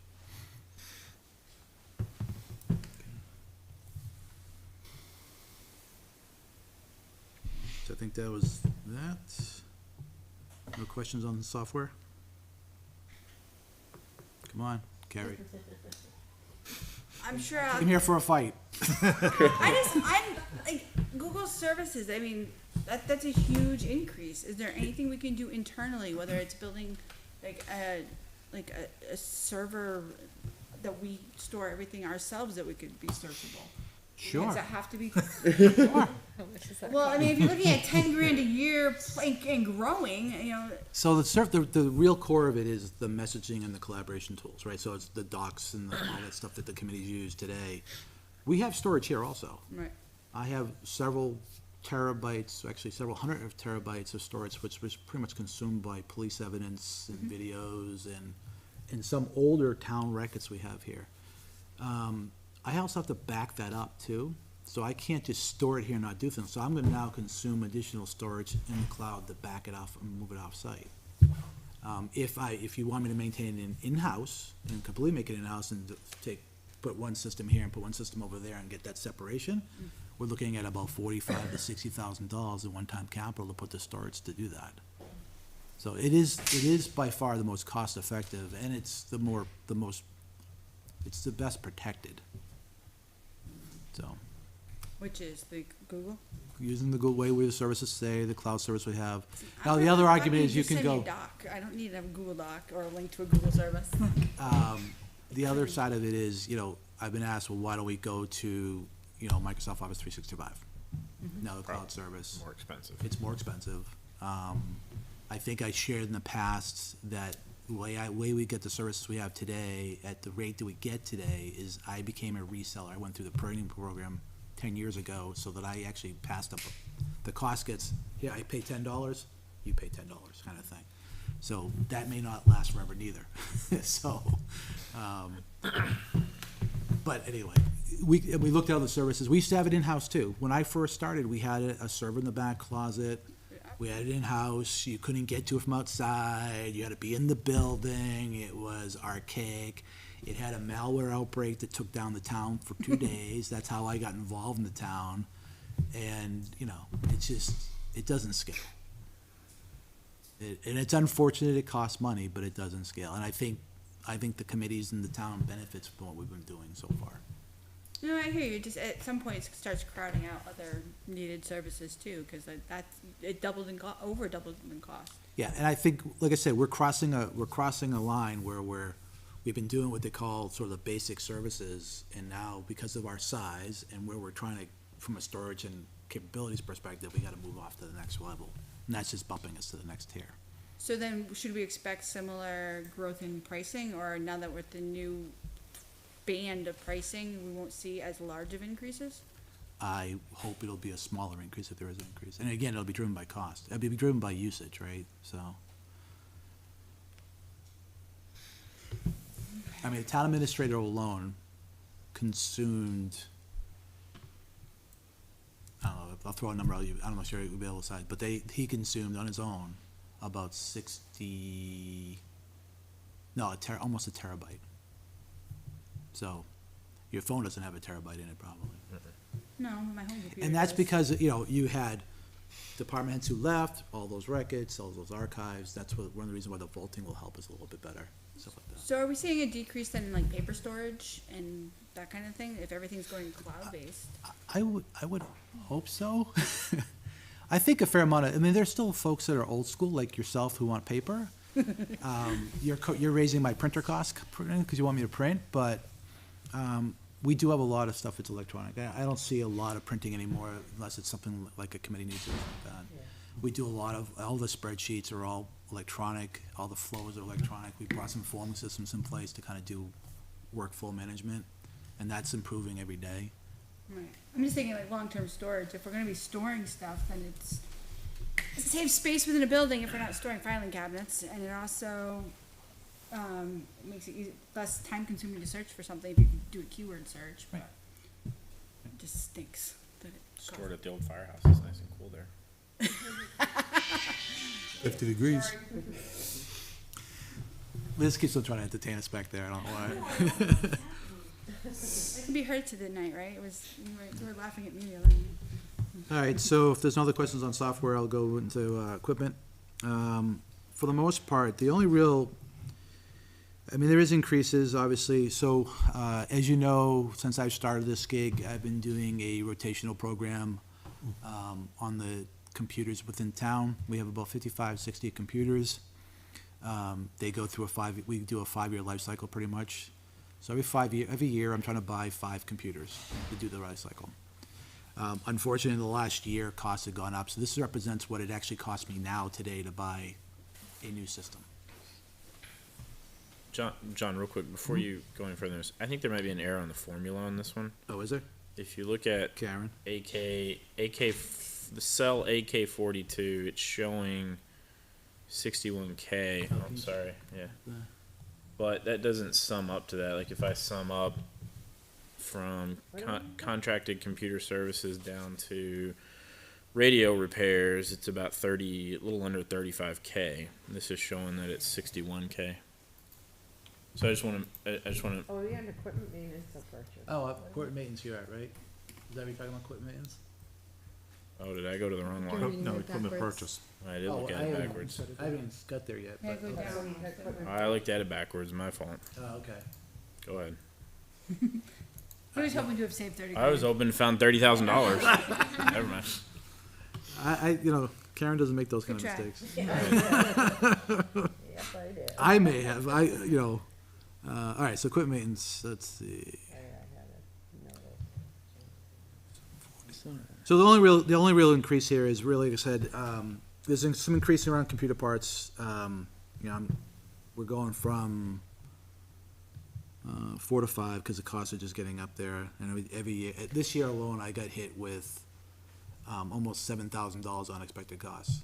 Something that broke that didn't expect to break, and it broke, and replace it was twice as much as it cost when I put it in 5 years ago or whatever. It's just crazy. So my budget has been somewhat decimated at this point. Wasn't there a fund for that, though? There is, and that's why I'm not worrying about it, but I'm just saying, I was like, when wait a I like minute. to make sure that my bottom line is managed very well. When the bottom line is now going into negative, I'm going, this is not right, because I'm waiting for, we're not done yet. I guess still got 2 more months or 3 more months to go. Communication system maintenance is the other increase. So this cost is something you didn't see yet, because when we deployed the system, it was covered by warranty for about I basically stretched out the sign off to get 2 years of warranty out of it. So now we're coming into the time when now we have to consider the program to maintain the equipment we have. So this is better. So, working with our vendor in Motorola, they came back with a proposal of about $20,000 a year, which included all the nice things they would do to maintain the system. I couldn't do that because it made no sense to me, and I basically worked a deal, an agreement with the vendor that supports us, and they're the major vendor in the state of New Hampshire, that I will take the first call, I will take the first troubleshooting, I will take care of the issue if I can, but if I can't, I need you to come in, and I need you to do these things. And so we got the agreement down to $10,000. And the makeup of that $10,000 is, the contract is like 6 and change, that they'll come in, their first line, they'll 7x24, they'll be here within a couple hours, they'll always make sure we're operational, that kind of thing. But then the other $4,000 of that cost is their preventive maintenance. They come in once a year, they'll climb the tower, they'll check the feed lines, they'll run the scopes, they'll do all that stuff. So that's labor for the most part. So that's the kind of the breakdown. It was more like a service contract at that point. It is a service contract in the most part, yeah. We actually own all of our replaceable parts. So I have a spare part for almost every major component we have in the system, except for antennas and power components and stuff like that. What I don't do anymore, because I'm now way too old to do it, is climb towers. I will not do that anymore. But so those things they'll do for us, and again they'll come in once a year, retune, retweak. Okay. Climb ladders. Other things that they would typically do for the larger amount is come in, do the reprogramming. Like I said, first line calls. Kind of I take care of most of that today, so it doesn't make sense to not do that way. So that'll be 10 grand in perpetuity unless it increases. Correct. Is that the public safety communication maintenance line? Okay. Is there a contract that you could link into there? I can get the contract, sure. Yeah, at this point, it's an agreement, it's not a when you call it a contract. I can get the details. Handshake. Do you wanna see the $20,000 contract? Do you wanna see the one I negotiated? When you negotiated. But remember, it relies on me to be here still, so there you go. Well, so now you're justifying your little raise up there. My raise? 2%. Carrie, your words are hurtful sometimes. No, I'm just saying, well, you know how I felt about the whole that position to begin with. So now I'm like, wow, there's even more added value to that. Oh, okay. The other thing, the other part of this was as you heard, because of the propane costs, the 3 sites that we own versus, there's a site up in Morgan that Verizon owns, or doesn't own, but that's their site. We have generators that we installed, on the main site. That was done through the program. We were able to get a grant for the other 2 sets of generators by the state. That's been paid for. That's actually money that's coming back into the town. And they're short. But this is the maintenance program. Those generators need to be serviced. This is the yearly cost to come in and service it once a year. So what's Times the 3. monitoring of it? Where do you see monitoring? I'm sorry. You're talking emergency generator, right? Yep. There's the 293 maintenance, 249 maintenance, and then monitoring for $50. Oh, yeah. Do they maintain it as well as like remotely No, so the watch? monitoring comes to me, actually. So there's the generator has a service that you can, that goes up over our LTE link. So you get like an update saying, hey. I know when it runs, I know when it's low on fuel, I know if it false starts, I know that it's exercised correctly and its health.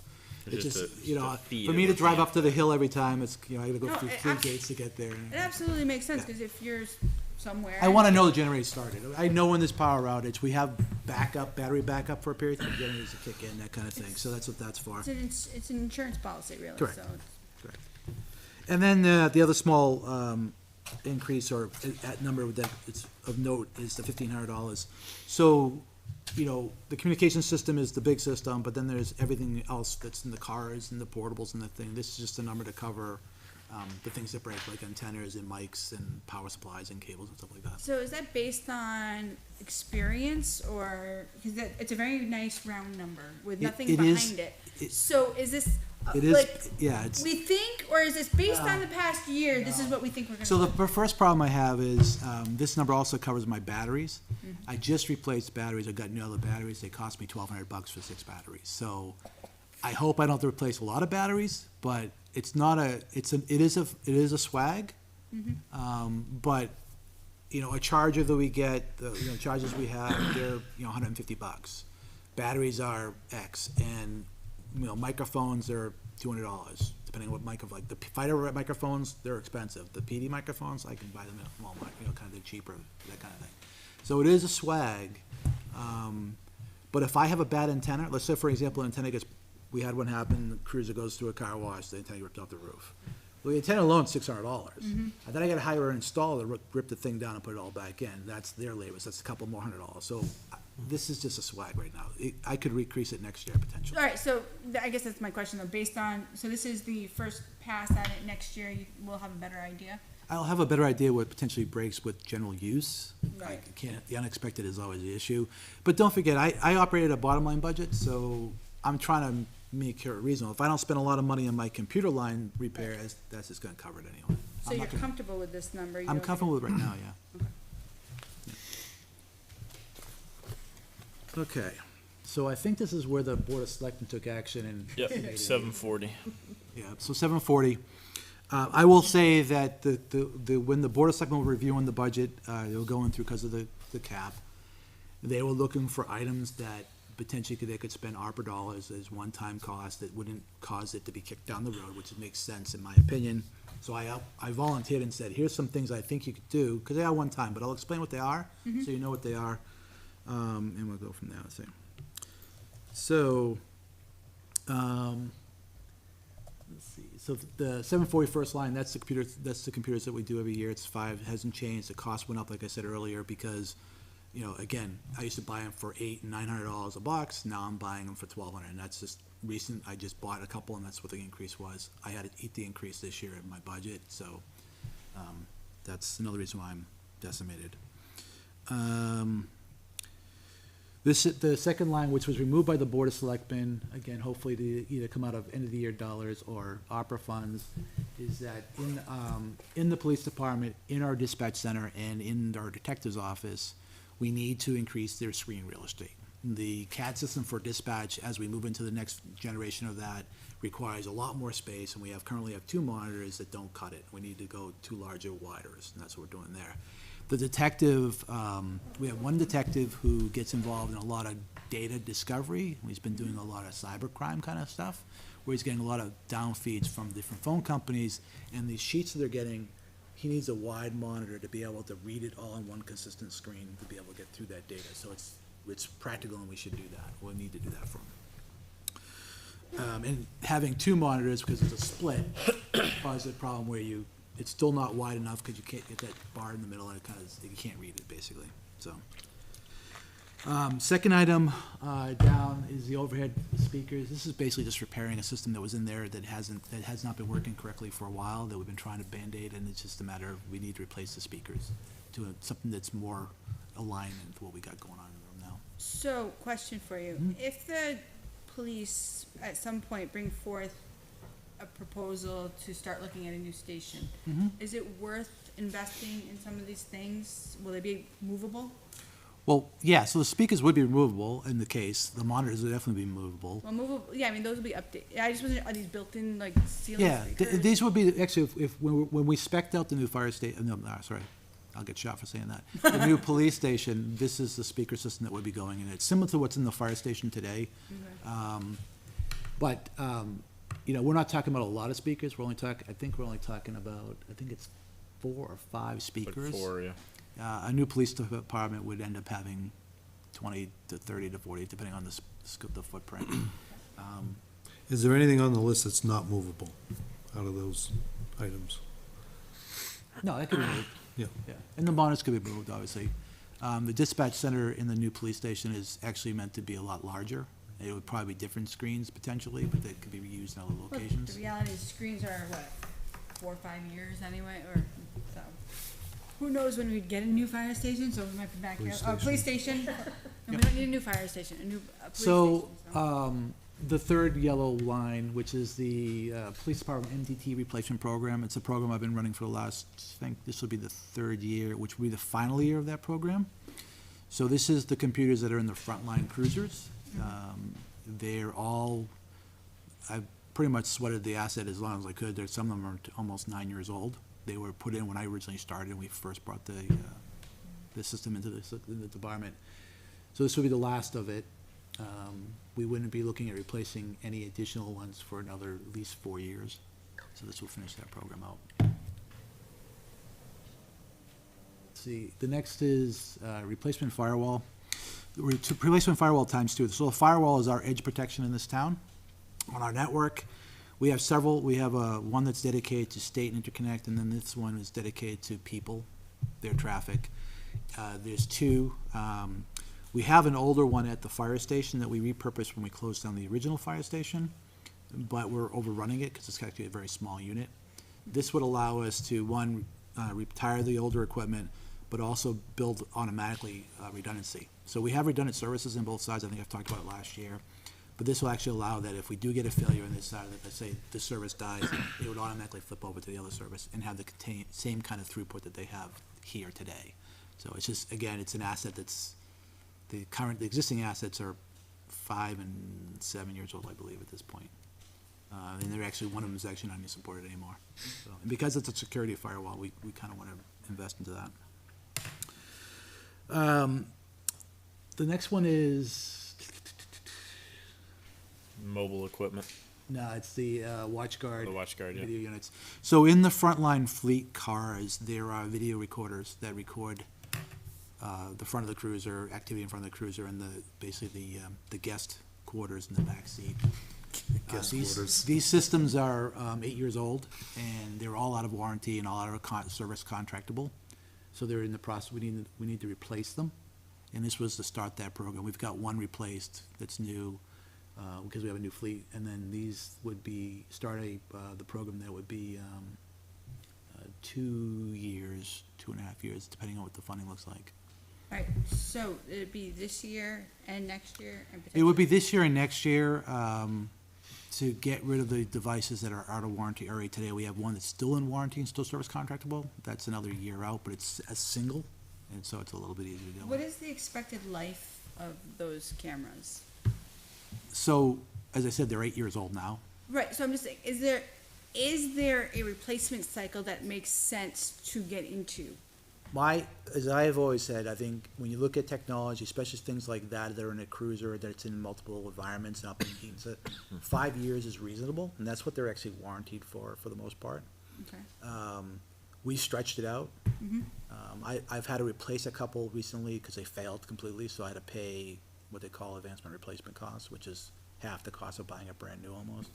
So I would have been better off buying brand new, but a 5-year life cycle is pretty typical. And we have 5. We have 6 now. Yeah, we have 6, and we actually use the same style units as evidence collection in the interview room. It's actually going online. We bought it last year. We finally got all the parts and pieces for it. So they'll do that, and we have one going in. We have one planned to go into booking also. It just makes our evidence collection easier because it goes into the same vault library. So when cruisers pull in, before the system, they would have to go to the car, pop the glove box, pull a drive out, put another drive in, come in and download it. Now it's all automatic. The car pulls into the lot, and it just starts uploading into the system, gets it tagged and archived and tagged for the case. Officers are timed in, they can watch it instantaneously once they come to the building. So John, can you just explain what you just said that you had one that failed, so you replaced it, but they only charge you half price? Yeah, but they won't do that, yeah. That's what I'm wondering. I have to have a failure. And actually, to be honest, honestly, I'm not even sure, I'm not even convinced they charged me correctly. I was actually surprised they actually provided the unit to begin with. It just tells you what their markup is.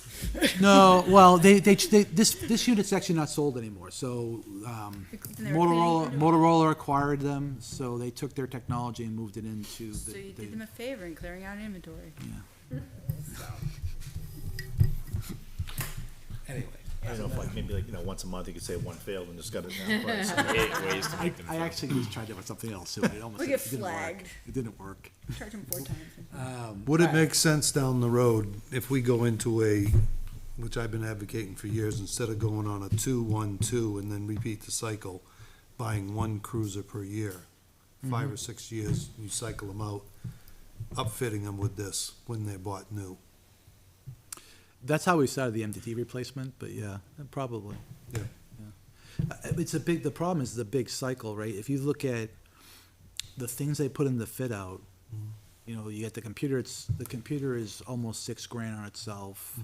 The radio is $6,000. The radar detector, the specification I think is 3. Watch guard is almost 6 or 7 when you buy all the parts and pieces. So it's a big nut. Yeah.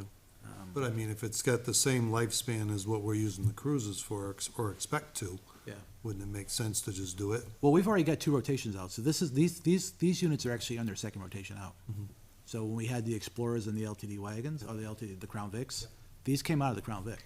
Did they? So they've been around for a while, and they've done fairly well. The cameras all last a long time. It's the other internal parts that are problematic. Okay. And we do get into trouble when we switch them out because cables get broken and they snap off nuts off the thing and so on and so forth. But so I would say we already got almost 3 cycles out of it.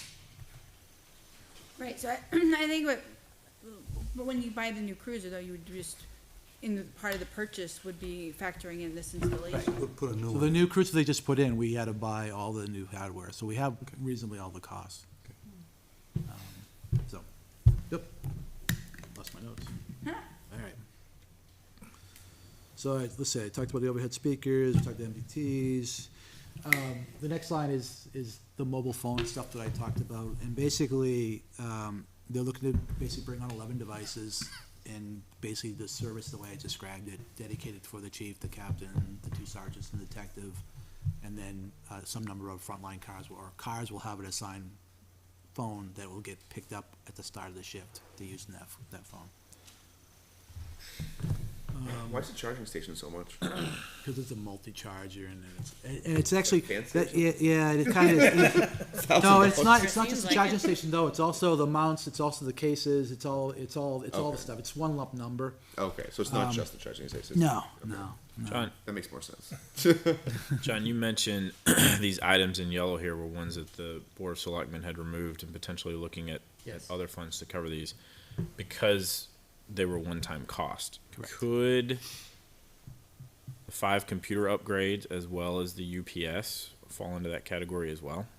I would say no, only because I do that every year. So that cost is never gonna go away. I've been trying to keep it level funded, but Sure. this is probably the first year I increased it, as much as it was increased. And the UPS it's just, that's a swag. I just replaced 3 of them, you know, and. You're not proactive, are you proactively replacing those or just as I they? do proactive battery replacements on the larger ones. The ones that are underneath the desk, they don't typically warn until they're done. Yeah. They're just out. And to be honest, the battery costs just as much as I can buy the UPS sometimes for. Yep. You know, if you were building a building today that required, you may want to consider, you may would have considered maybe battery backup outlets that are part of the system. They have to do all this stuff, but the power in this building is not very conditioned very well. The power we get from Eversource is very, very dirty. So that's the other thing, that's the other role they play. Okay, thank you. You keep saying that's a swag. Are you saying that like that's your best guess, or that's like just a wide? No, I swag? already, I don't know what you're saying. So last year I Okay. had this number in there. I already spent that much in more in UPSs. So I can't predict when they're going to fail, and that's the challenge. I'll get a call. Hey, it's beeping. Okay, I got to go replace it. I usually buy 3 or 4 at a time, and they're stored in the closet, and I just dish them out as I need to. So then, would it make sense to look at adding to your IT, like, fund, your replacement fund, as opposed to carrying for some of these? Like, if you replace 3, and you Well, I think- budgeted, 1? Yeah, I think the revolving fund was designed for larger expenses, not the. UPS isn't exactly cheap. Well, these ones are cheap. You're talking about when we had the electrical outlet issue that blew up 2 $6,000 units. Right. Those ones, if they broke, I would be taking it out. I would not be budgeting for that, Right. right? The only time I ever budgeted for that, when we did the complete hardware refresh, I included new ones in that program. But Yeah. I don't expect to do that Okay. for another 3 years. All right. The only other thing, so moving down to lease agreement. So there is an increase there, and that increase represents a new contract we moved into recently. The current copiers we have here in the town hall and the one we have over the fire station, they are multifunction printers. They do all the printing the town does for the most part, whether you're coming in for a map outlet or you're getting a bill, it's coming out of these printers. It's also our scanner and our fax machine and all that. We basically are ending our current lease and getting into a new lease. The original lease only existed with the 2 that were here. The printer that's in the fire station was a salvaged one that came out of the old fire station, and it's been pretty much on its last legs. All 3 of them are end of their life. The 2 that are here, they're getting more and more difficult to get parts because they're not manufactured anymore, and so we're at that point we have to replace them. So we've entered into that agreement. They're going to be hopefully delivered shortly, and those will be out of service. That's what that's from. And again, it's a 5-year lease, 5-year lease agreement with the maintenance included, and then we pay for supplies on top of that. What's the supply line down? I think it's 741, which I don't really maintain, but it's there. Is the town hall printer lease? It's with the same company with Conway, right? It is with Conway. It's a different brand of printer this time, but it's the same company. Is there a way to roll that into the other lease and have some We're- cost savings there or no? No, the lease is it's actually terminated now, and it'll start net new. So we're gonna get some credit back for some things for the other one and credit for those units, but Okay. All right. I know we've asked a lot of questions of Mr. Brunel as he's gone through. Any final questions from Mr. I have one Brunel? about the cell repeaters that you were talking about yesterday at the school district meeting. Yes. Or school board meeting. Are those potentially gonna be grants, or is it, I don't see it in here. yeah, you won't. So, there were two parts of that discussion. One was we're putting in what they call a BDA to UDA for lack of a better term, repeater system in CHS for public safety and only public safety. That is the funding is coming from a grant that the school and I worked on and we got awarded. Oh, nice. That's for CHS. We've gone for the same grant, the same style of system for LMS. And then the school is aware of the cost to put it into a new school if it ever gets determined to go that path for that school. So those are grant funded. I don't expect any real maintenance costs associated with it. It will be very small, and I'll do my best to just factor it into the current one we already have.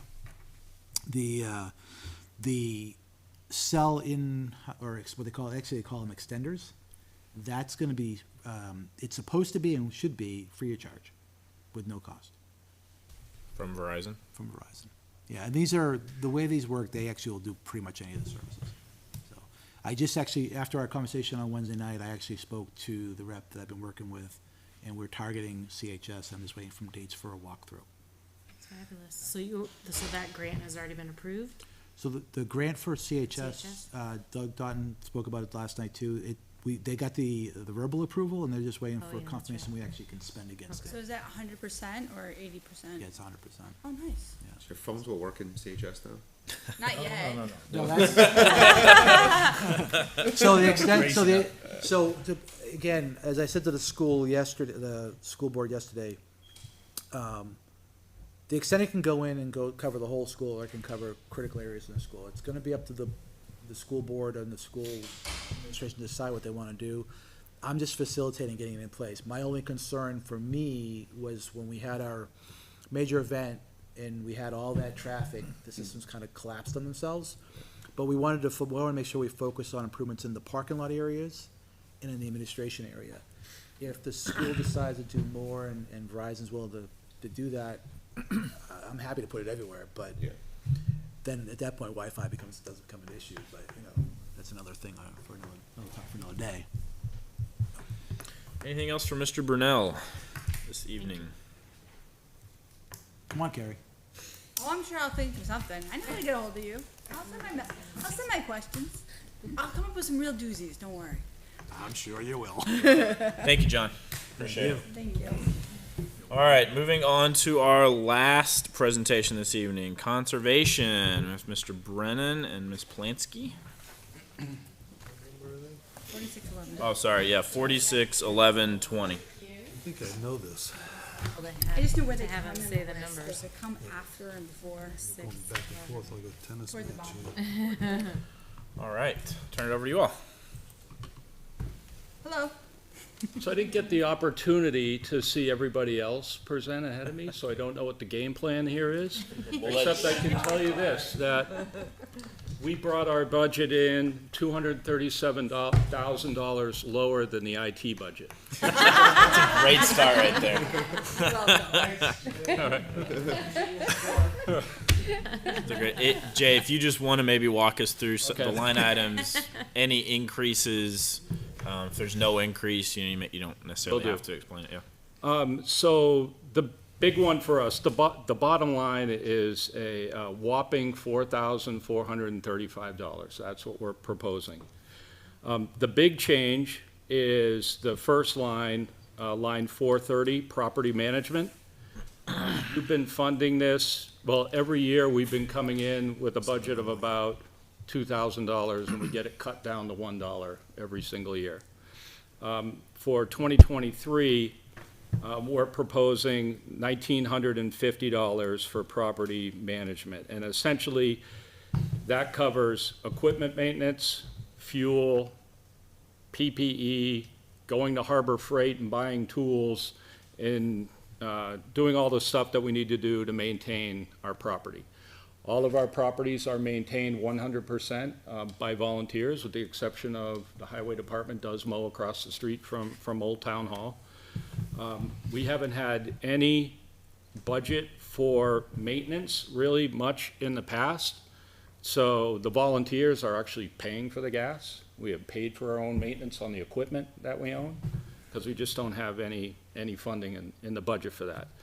So we're hoping that the budget committee will give us a little bit of money just to make sure that our properties are maintained properly, that we can put up new signage when we need new signage, that we can fix things that need to be fixed, and we can maintain our equipment properly. So that's why we're at $1,950 for that. So the question I always get asked, I'm going to throw it right out on the table. Well, you got $1 million sitting in the bank. Use that $1 million for property management. And the Conservation Commission, let me put it to you this way. To me, that's penny wise, pound foolish, because you're taking from a fund that is intended to buy land, and when we buy land, we're actually saving the taxpayer money. And so you're whittling away that over time. I equate it to paying your electric bill with your kid's college fund. Don't want to do that. You have to now. Yeah. Yeah. Bad example, scratch it. It's not good. Right. Water in there too. So with the Conservation Commission, you know, our feeling as a commission is that that fund really should be used for two primary things. Number one is purchasing property or any costs related to purchasing property, when we have to get an appraisal or something like that. And number two is any like major, and I put major in quotes, major capital purchase. So if we need to purchase a new mower or piece of equipment, or we need to get a shed.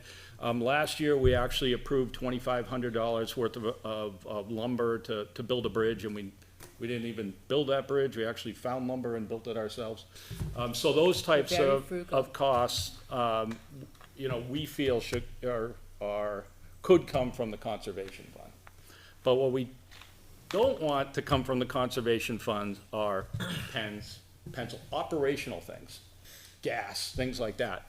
And what makes it kind of difficult for us is the Conservation Fund, you can almost treat it like the town treats impact fees. It's not an open checkbook. So if we need gas for the lawnmower, and we want to take from the Conservation Fund for that, we have to wait till the next month, get a quorum, get people together, can I get $25 to buy gasoline? Yes, you can. You know, by that time, you just say, forget about it, you just go down and buy it yourself. Yeah. So that's why we're asking for the $1,950 there. Now, this equates to, I put some math together for this. This equates to 22 cents per citizen of Litchfield, pocket changed, 70 cents per taxpayer, and I think $140 a month. That's basically what we're getting to maintain the property. And if you take a look at Moores Falls, Parker Park, the state forest and the lands that we kind of manage around the state forest, there are literally tens of thousands of people that use that land a year. So I think it's a pretty good deal. And so that's that. That's the big one. You make a compelling argument. But I'm still gonna make the motion. Okay. Because we have the discussion every year, and there was a warrant article that was overwhelmingly approved by the voters to say, use it for operational expenses such as all that. So I don't know if that means petty cash for your gas and your other stuff, some kind of method, but I appreciate your vision, and I share it, because I also would like to buy up all the land. But the voters have asked us, or have said, use it for the maintenance and operations of your parks. So you have funds available. So that's why it gets removed every year, because from our perspective, you are funded. And I think that's unfortunate that you guys are paying out of pocket when you have $1 million in the bank. Because the reality is 2% interest on $1 million is 20 grand. You have money. Right. Realize that, but that money, again, is your kid's college fund. And you're paying the electrical bill from it. That money is intended, overall, long-term, is intended for property purchase. But that's not what the You're warrant says. paying maintenance items out of a capital account. So I implore all the other folks on the budget committee So I do have a to question, think about that. Oops. Jay. Go ahead, Darren. In one of your previous meetings, you had mentioned that the Historical Society had requested to clear out the muster grounds, and I'm wondering if, you know, this fund next year could be used toward, or would need to be used toward that, because maybe we have to hire somebody to do it, because it's not just typical mowing, or, you know, what's the So thought that would on be that? a good use of the conservation fund. So that would be something that we, as the Conservation Commission, would most likely approve. Vote for, okay, all right. In addition to that, so in the past, I'm gonna broken record to you. In the past, we haven't totally had a strategy when it comes to land preservation and land purchase. So over the past couple of months, we put together a land preservation strategy for the town. And this clearly outlines and provides a framework for how we approach property owners, the types of property that we're looking for, the location of that property, the attributes related to that property, of those types of properties. Is that on the town website?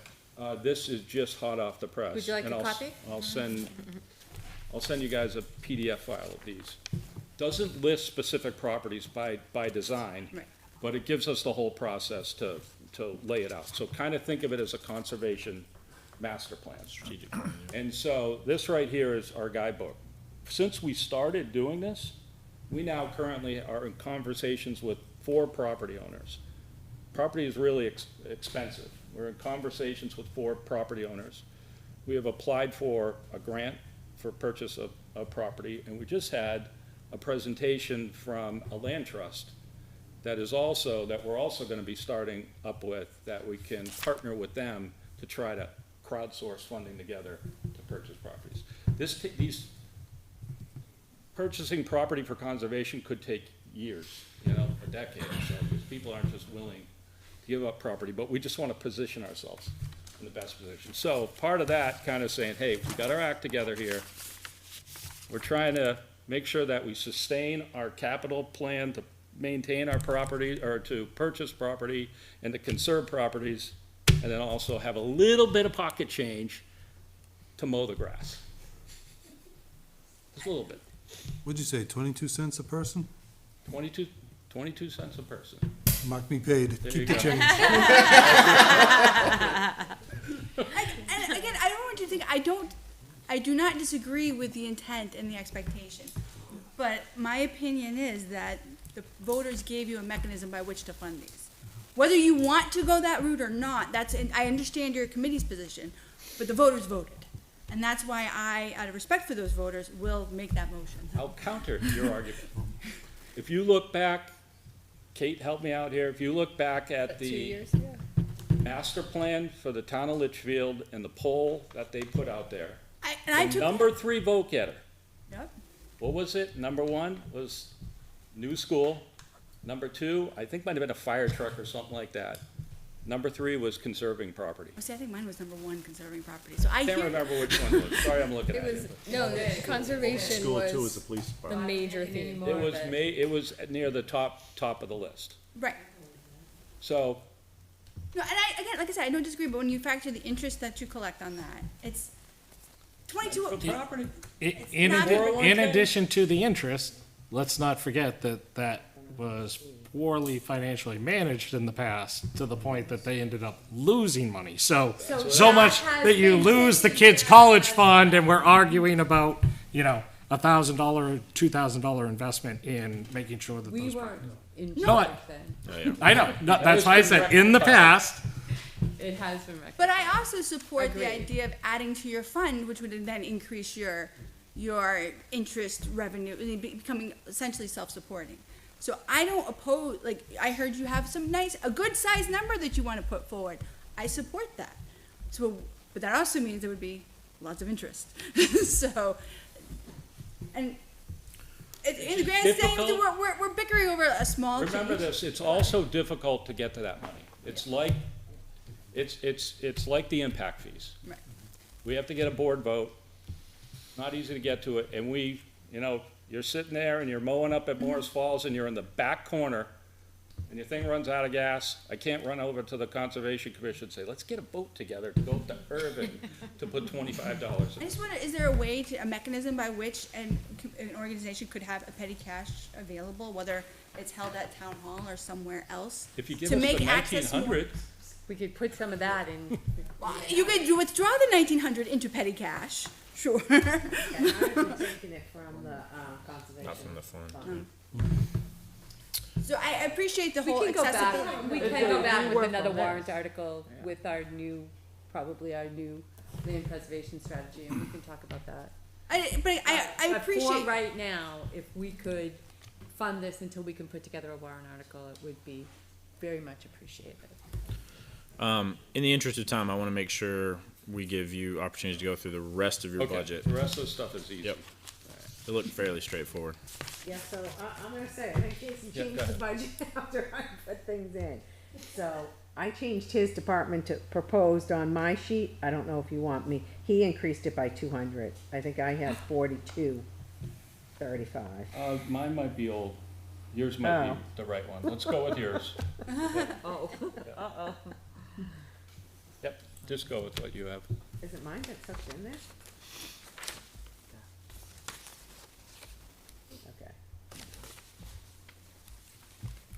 Okay. So the second line item, I just have it on my sheet. The only thing we added in here, we did add $200 on line 560. That's just for the mapping software that we use. That gets us all the property maps online and stuff like that. We actually get a cheap rate for that. We get that for significantly cheaper than other folks. So this gets us all the maps on our iPhones and allows us to do GPSing of the trails. So that's $200 for the year. Help with stormwater too. It's going to be helping with stormwater. They're gonna be able to use the same software to go up, map out all the catch basins and the outfalls. Publications stayed the same. Mileage, we bumped the mileage up because before we had $50 in there. And when Joan takes one ride to Concord and back, it eclipses the budget. So we typically will go up and back and forth to Concord a couple times. We bring the mower to the mower place to get that service, so we bumped that up by $100. Is that what that says? Yep. Seminars, the next line down stays the same. And then the fishing derby, you kept it at 650, we had it at 700. And so that's to, for the kids' fishing derby, that's to purchase fish and poles and stuff like that. Questions for Jay or Diane? You had $50, you said one trip to Concord eclipses that. You going to Concord, Washington, or? Well, Joan drives a 50 Subaru, that thing miles, gets 60 miles per gallon. 56 cents GSA rate is what now, 56.5? I think it's 62 and it's 62.5? 30 miles up, 30 miles back. Pretty close to $50, right? 36. Not counting tolls. 6, Is it? Not counting tolls. Yeah. a dollar each way. $40. Jason, you have an extra one of those? Yeah.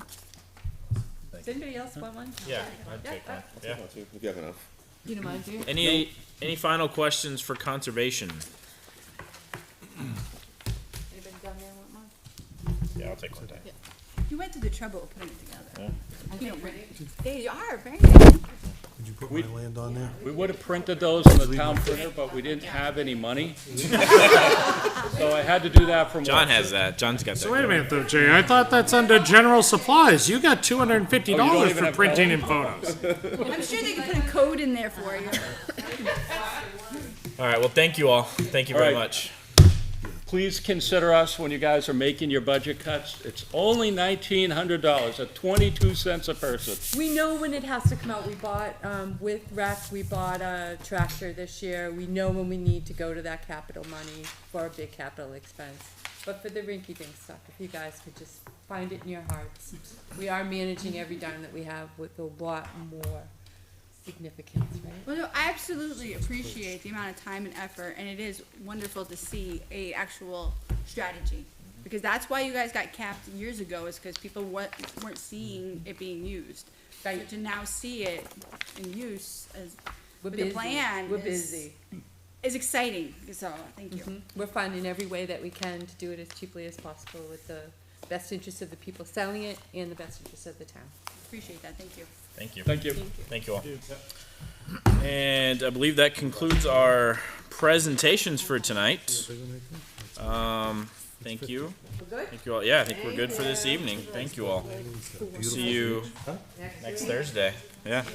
I'm thinking So about when I 300 workforce houses. get, the insurance changes, That you want new school me to goes just in? do on that special, on that spreadsheet that I have for adjustments? I'll put it there before. Put it there and Put it in the budget?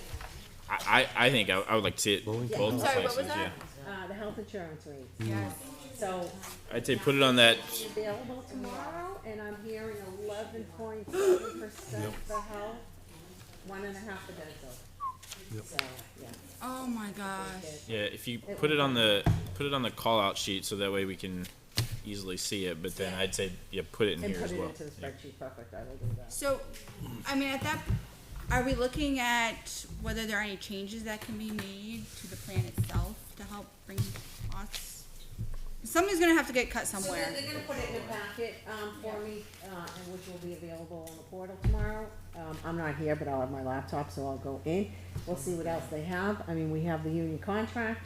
Right, I know. They're not gonna change it, so, yeah. Well, It's- like if it comes down Cause to, last year it went down, you know, Yep. and this year it's gone up, Yeah. so, no, I understand. It's It's just the like there's COVID gonna be bounce. some yeah, it It is. is, That's what they're big, saying. It's very just hard much is. decisions that are gonna have to be made if we can't Yeah. find savings somewhere. Oh, yeah. Thank you, ladies. Thank you. Thank you. All right, so it is 9:26. We have 3 minutes left in what is normally our 9:30 hard stop for our meetings. So we have a couple of options here. We can entertain a motion Finish? to finish. So made. Motion by Ms. Douglas, Second. second by Ms. Stevens. Motion to finish. I finished. Cap on that at 10 o'clock. Are we good with that? Should be good. Okay. All in favor? Aye.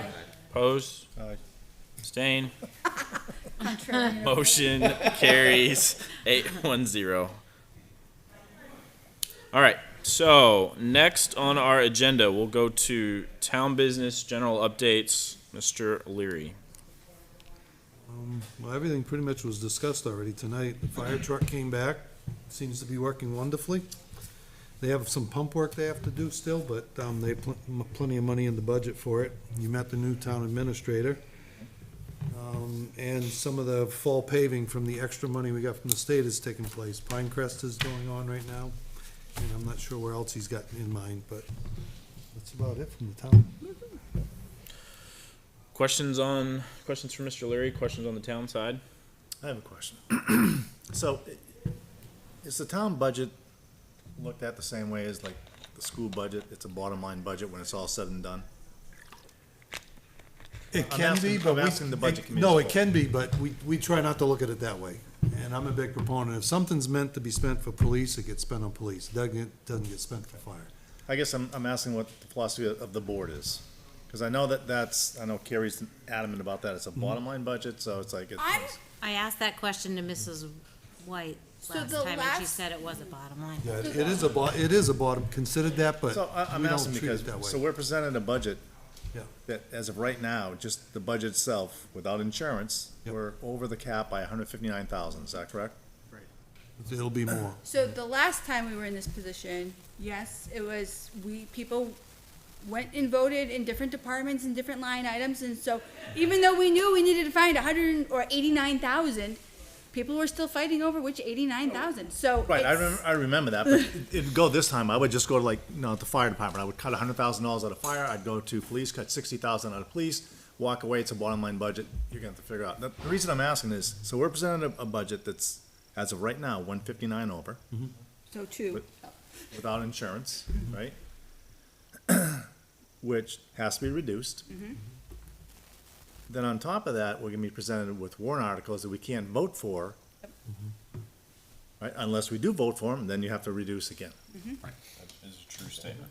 I just being But new it- to this, I feel like it's really the selectman's Well, job that was my point. to get it under the Why- tax Why would you cap. present it to us over, knowing it has to be reduced? Because only the- it's a, Only the budget committee is constrained. What we can do is we can ask them if we have to make cuts, where No, could you that's, live with it? my point is, it's presented to us, and they know that we have to cut it. Yeah.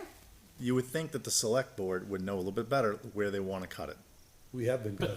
We cut it in half last week. We absolutely. I know, cut but it it's in still 160 over, that's my point. Understood. 160, and that's without insurance. half. Understood. I don't know where else we can cut. so in your scenario, Brian, of, okay, well, let's cut 100K out of the police, 50K out of fire, because, you know what? We're just trying to get to a bottom line budget. Then at that point, you know what? The 9 of us shouldn't waste our time through the entire fall. We are supposed to be active participants in this scenario to help ask, the point of doing this is to ask the questions. Scott, I'm not Hold just- on, can you please let me Yep. finish? The point is to get these department heads here to be able to have an active conversation and try to come up with innovative ideas around how we can solve for the problem that, you know what, there is that tax cap, unlike on the school side of things. So you know what, we gotta work within that, and we all have to roll up our sleeves and do it. And that's why I don't have a problem with the town coming with that, because then, you know what, they're asking for our help, and we go through, and I think we do an excellent job of being collaborative to try to come up with solutions. And when it's all said and done, it's still gonna be a bottom line budget. Correct. So, So you can make your motions as straight across the board, and that's fine. And some of us will dig into individual lines and try to come up with solutions. and it's still gonna be a bottom line budget. It No matter Yes, still is. so it's a bottom line budget, yes, but you're helping departments, the board of selectmen, the town administrator, help understand and navigate, okay, so yes, it's bottom line budget. And you know what, maybe between the collaboration, we're wrong that, you know what, $10,000 was too much to cut on this one, but you know what, maybe we were fine in the other one. I mean, over the last few years, I think that this particular budget committee has done a fantastic job of making sure that we've limited the amount of growth, kept it under the tax cap, and I don't see anybody calling for my head in town square, saying that, you know, they're not getting what they need. And I think part of your point, Mr. Taylor, is the idea of having those conversations. I think, you know, forces departments and, you know, speaking just on the town side, like the town administrator and the board of selectmen to, as they're thinking about future budgets, do we actually need that? We had deep conversations around this particular department. We cut X. And maybe as we're starting to think about this the following year, we know that's not an ask that we can do, and we were able to live within our means with what was provided for us. There's future planning involved in that too. I hear both sides of this. I understand what you're saying. Like if it is truly a bottom line, it's easy to just to go in and cut $160K and be done with it. But I don't know that. I think our job is to ask the tough questions and to find the right places to make that cut versus just across the bottom line. I think that's part of the reason we're here. I think my question is, or my statement is, that it seems like it's dumped on us to bring it down to that number, is what I'm saying. It's like, I don't, it's. I feel like where the budget committee really has a lot of value is, because you're saying that once, if the budget is like right at the tax cap, you can't vote to support anything on the warrant, right, that has a dollar amount. So that's where I feel like if the selectmen take it to the tax cap, and then it could be up to the budget committee to figure out, okay, what stuff that's in there can be pulled out and put on a warrant, or how can we be creative with how, you know, we ask, you know, be strategic in how we ask for things from the town taxpayers. It's like one of the things I'm thinking of already is there'll be a warrant article for $23,000 if that was the amount for the firefighters for the weekend. Weekends, yeah. Now, to me, as far as having coverage, I'd be in support of that. So I would vote for it. And if everyone else on the board agreed, or the majority, then we'd be looking to cut another $23,000 out. And I made that point several meetings ago. It's like, you put on a warrant article because you feel it's needed, right? It's not a want, it's a need. I believe the fire truck was the example. It's like, if you put it on a warrant article, we can't vote for it, yet you're saying there's a need for it, then as a budget committee, we should vote for it, and then we have to find that money, or don't put it on a warrant article. So the final vote goes with the voters, like the fire engine. Everything that was approved on warrant last year brought us under the tax cap. The fire engine would have put us over without anything. Right. But the voters have the overriding vote. They get to choose. If they choose to override the tax cap, so be it. If they chose not to, we have to live with that. Agreed. So 25 signatures, you can try to remove the tax cap. Petition warrant article. I'm not saying I You want to don't- remove it. Well, then, I wouldn't remove it No, either. I'm I just- think the school should have but- one as well. we tried that. I mean, I think everybody should live under a tax cap. Control So, spending. I don't disagree with you, but if the complaint is by some people that the tax cap is handicapping or handcuffing them, I don't know then that there it's- is a mechanism by which to deal with that. Well, I don't know that it's the tax cap, and I think you explained it a couple weeks ago. I heard Mr. Cutter explain it last night too at the school board meeting. It's when the warrant articles that are passed that come in and become a part of that operating budget, and now automatically, by Right. default, we're over the tax cap. That's the tough position that the Board of Selectmen gets put in initially. Well, and this year, you know, the strange thing about it is with the increased fuel costs, electric, oil, et cetera, that and the union contract just about eats up the entire tax cap. So I think. So, I mean, we're stuck, and I said it, I look to this committee to help us out. I do, I honestly do. So I would ask maybe that the town look at what items can be absorbed as end-of-year fund balance to bring that Well, to that's, zero. that was, Looking at that was that, too. my initial thought, is like, you have a fund balance, and Ms. Taylor already alluded to it, there's a lot of money in there, extra, that you could turn around and take $250,000 out to pay ahead for some of these items. And we have done that in the past, and we may do some of that I know, this we year. did We it don't, with the we don't cruiser know that we recently. will. I mean, we don't know where it was gonna go to. It's usually one-time expenditures. That's what I was gonna say. If there's Yeah. other opportunities like that, like we saw in the IT budget, I mean, I think that's a great place to start. Yeah, which would consider that too. The firefighters, my position's always been, I won't vote for a budget that has new positions in it that doesn't go to warrant article, period. And I'm not gonna change that. You've seen me not vote for school budgets because of that, and I'm not gonna do it to the town. It's a new position, the voters have to vote on it. That's something I won't bend on.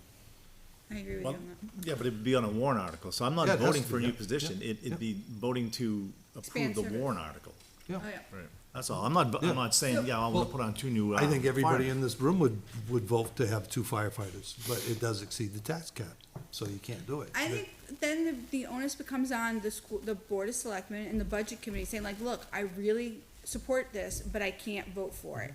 So even though I had to vote no from a budget perspective, from a pragmatic standpoint, we need this.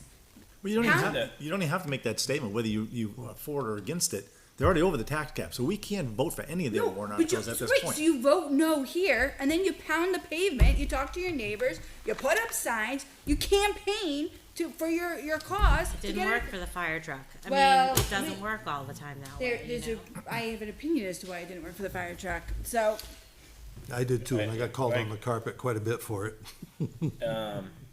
Any other thoughts? Any other questions for Mr. Leary on the town side?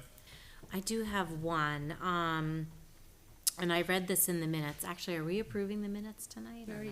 Already did. We did the 929. Oh, sorry, minutes, yes, yeah. that's right. Okay, so they're approved. You voted for them. I just wanted to be sure, like, if it was changed or not. Okay, so my question is, in the minutes, it says that Finance Director Karen White said the budget for debt services, the fire station, is, $260,559. Miss White noted that the town decreased the payment last year by using impact fees. And I don't- that was all. So my question with that is that to me looks like a retro use of impact fees that was denied on the school board but yet we have this fire station that we're using impact fees The to first payment pay. is not retroactive. It's current Um, payment. And I'm not sure that was impact fees as much as it was the interest on the bond payment. We'll have to get clarification on that for you, but Yeah, I think that's what it was. Miss White and I did talk about this, and she said there are specific ordinances. She referenced that when, and I certainly don't want to speak for her, so we can No. I mean, that's what she was saying, have yeah. her clarify. Yeah. She did reference that when Troy did that they checked with legal, they dotted their i's and crossed their t's on that. And my understanding from what I heard her say is because it was a bond payment and you were paying down either the principal or the interest, that's what allowed those funds to be used. But she was working on investigating that and getting us Okay, detailed thank you. information. All right, Yeah. that was We the used only to do it question I with the school had. board. But I bond don't think it was payments, impact too. fees. The CHS payments we used to do it with. Yeah, no, this Yeah. was for work already done. Work already done, Yeah. you know, the fire station, And now how they old want is it now? reimbursement.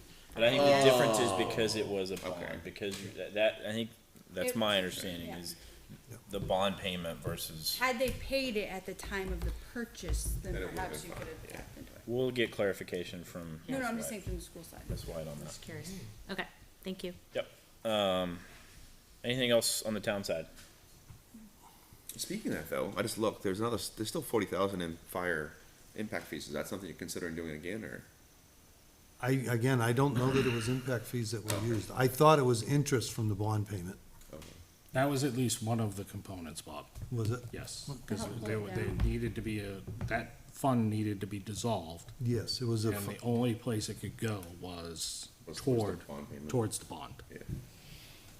Now, there may have been some impact fees in there as well, but Mrs. White can I mean, it explain. was literally an I didn't think it was expansion impact fees. of the fire Oh, yeah. So station. it's a perfect use for it, yeah.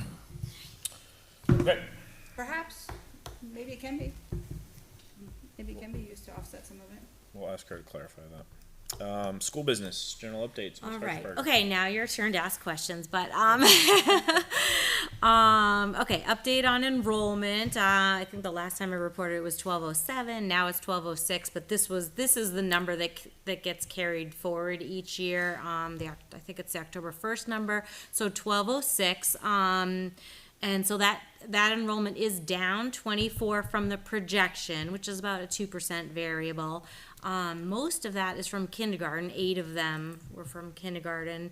And then the other decrease, or the other differential in projection to actual enrollment are in the start of the new schools, 5th grade and then 9th grade. So there were about 6. And that's when people tend to make kind of decisions about where they want to be, where they want their kids to go to school. So, but overall, the projections actually have been quite reliable.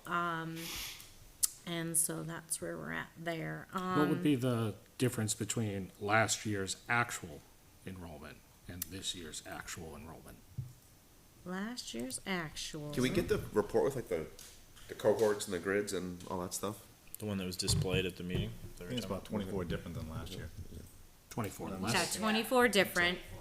So you want last year actual? What could we, yeah. could we Last year email? actual was 1238, if I'm reading this correctly. Yes, I think PK through 12, 1238. So there is a trend of declining.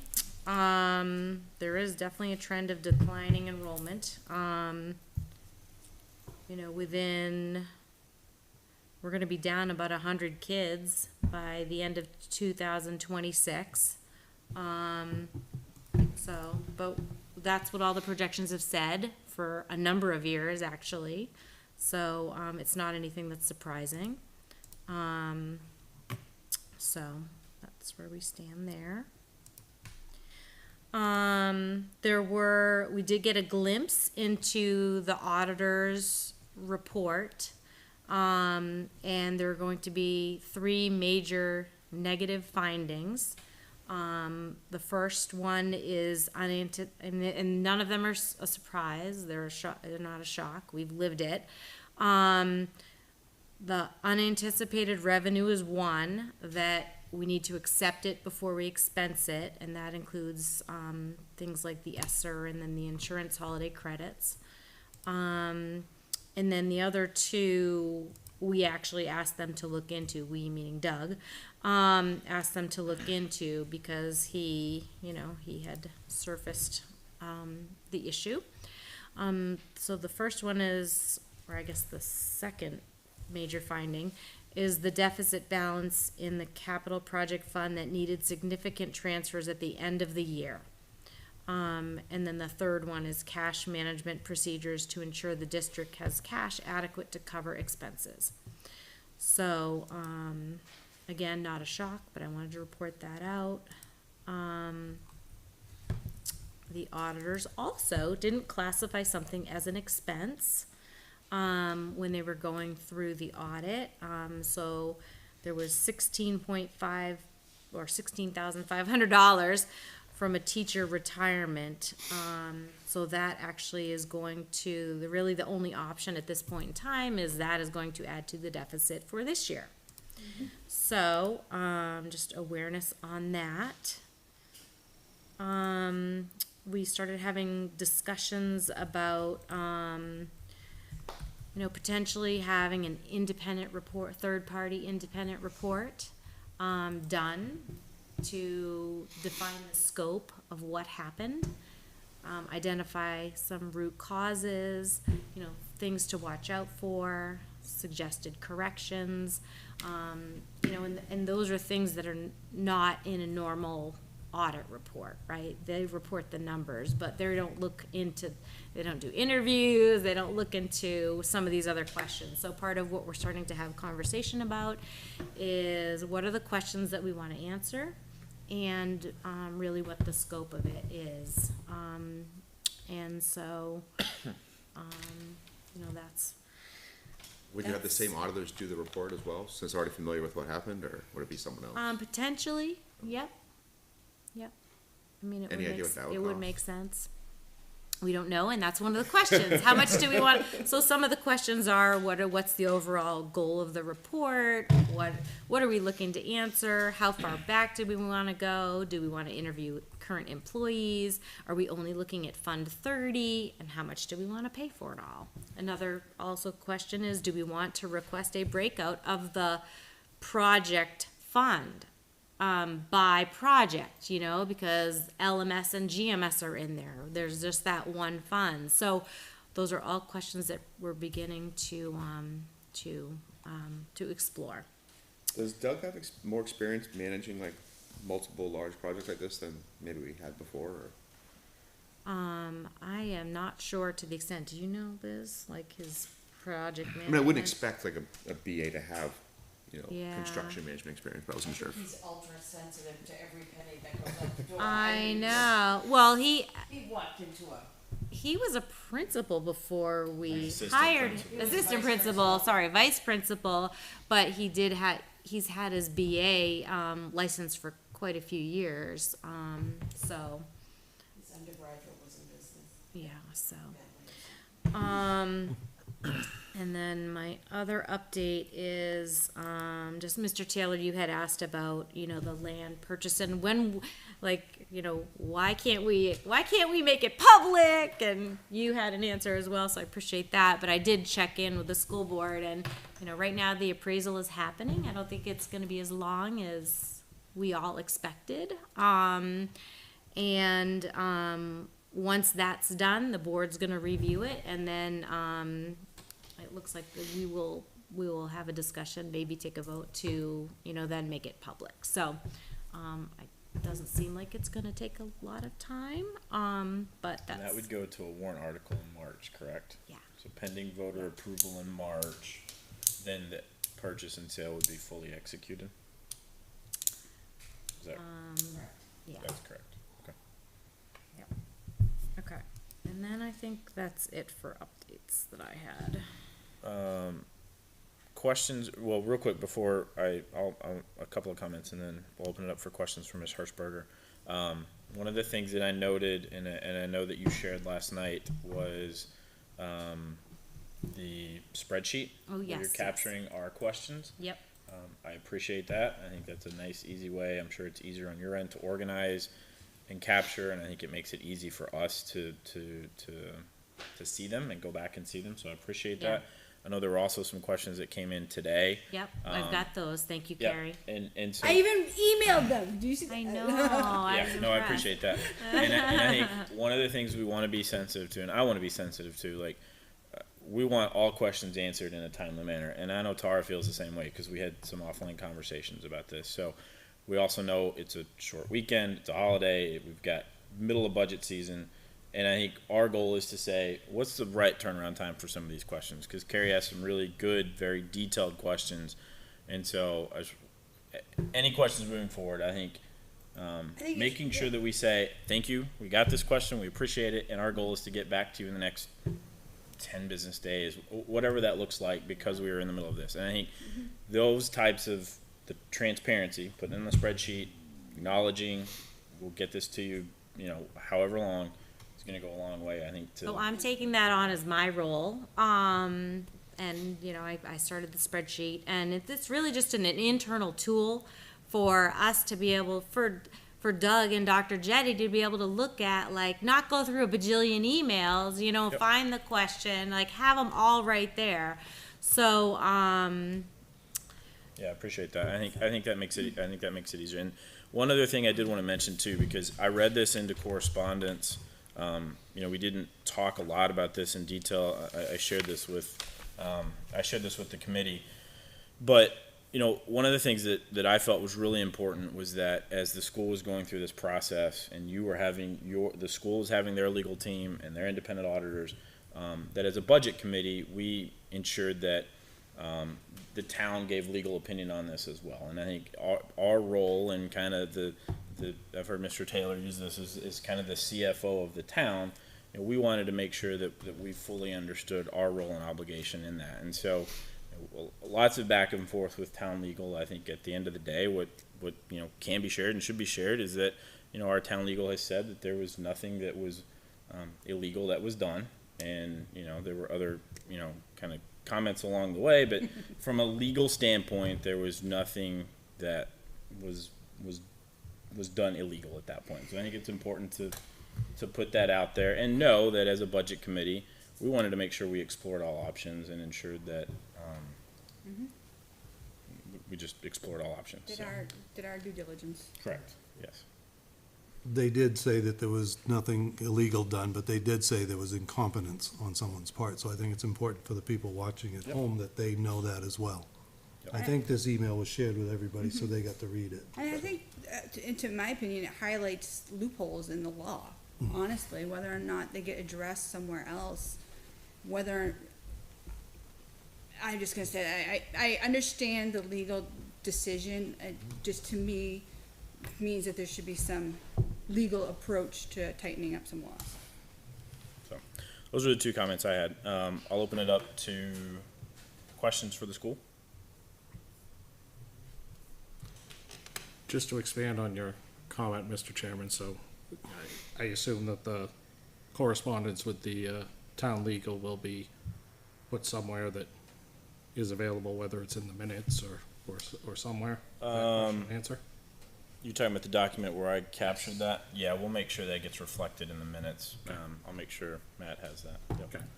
So, I mean. He's on the BudCom He is distribution now. list, then he should have gotten it. He is now, but I don't know if he was at the time. So in watching the school board meeting yesterday, I understand the frustration about a lot of questions coming in, but certainly mistakes of the caliber that were made is going to promote more questions. And I'd just like to point out that, you know, as you, Mr. Chairman, spoke to the legal counsel, one thing that was brought up was, you know, when we asked for information and information is not provided to the committee forthwith, we can take legal action as far as suing in order to make sure that we get the information necessary to be able to vet out these types of problems. Legal counsel then said, well, it's almost October. There's no sense, they've already disclosed the information. But just keep in mind that when we're asking for things, then at that point, it's to try to uncover these problems in their early stages, not when it's already in the auditor's hands and after the, so, you know, from a budget perspective, I would ask that the budget committee, you know, continue that diligence based on legal counsel, that, you know what, if there is something that you're questioning, keep pushing respectfully and professionally, but that answer does need to be uncovered. Otherwise, again, the 9 of us are wasting our time coming here every single week. Other comments or questions for the school? No, just to piggyback off from Mrs. Taylor saying that, and I think, like what Tyra said, the mechanism she has right now as far as capturing questions and charting them and going after answers, hopefully that you'll see a quicker response time for those questions. If not, then we're all looking at a chart, and then we have that task list also. So it's like, at any given time, you can just reflect at it, and it's like, all right, well, we asked this 2 weeks ago, and we still haven't got an answer. Why? Actually, I've decided after 2 weeks of doing this and trying to collect the questions and try to work on my process here, I've decided that what I'm doing, because Matt's very timely with his minutes, And so, I'm actually waiting, the tasks actually has been helpful. So I'm just taking the tasks and putting those in as the questions. So it's pretty streamlined. And then anything comes through, I'll add. Yeah, it because in. if you go back, I mean, like Carrie said, she asked the question, what, in June, May? Well, I But then when also was the asked next, but then when was the next time the question was asked again? It wasn't.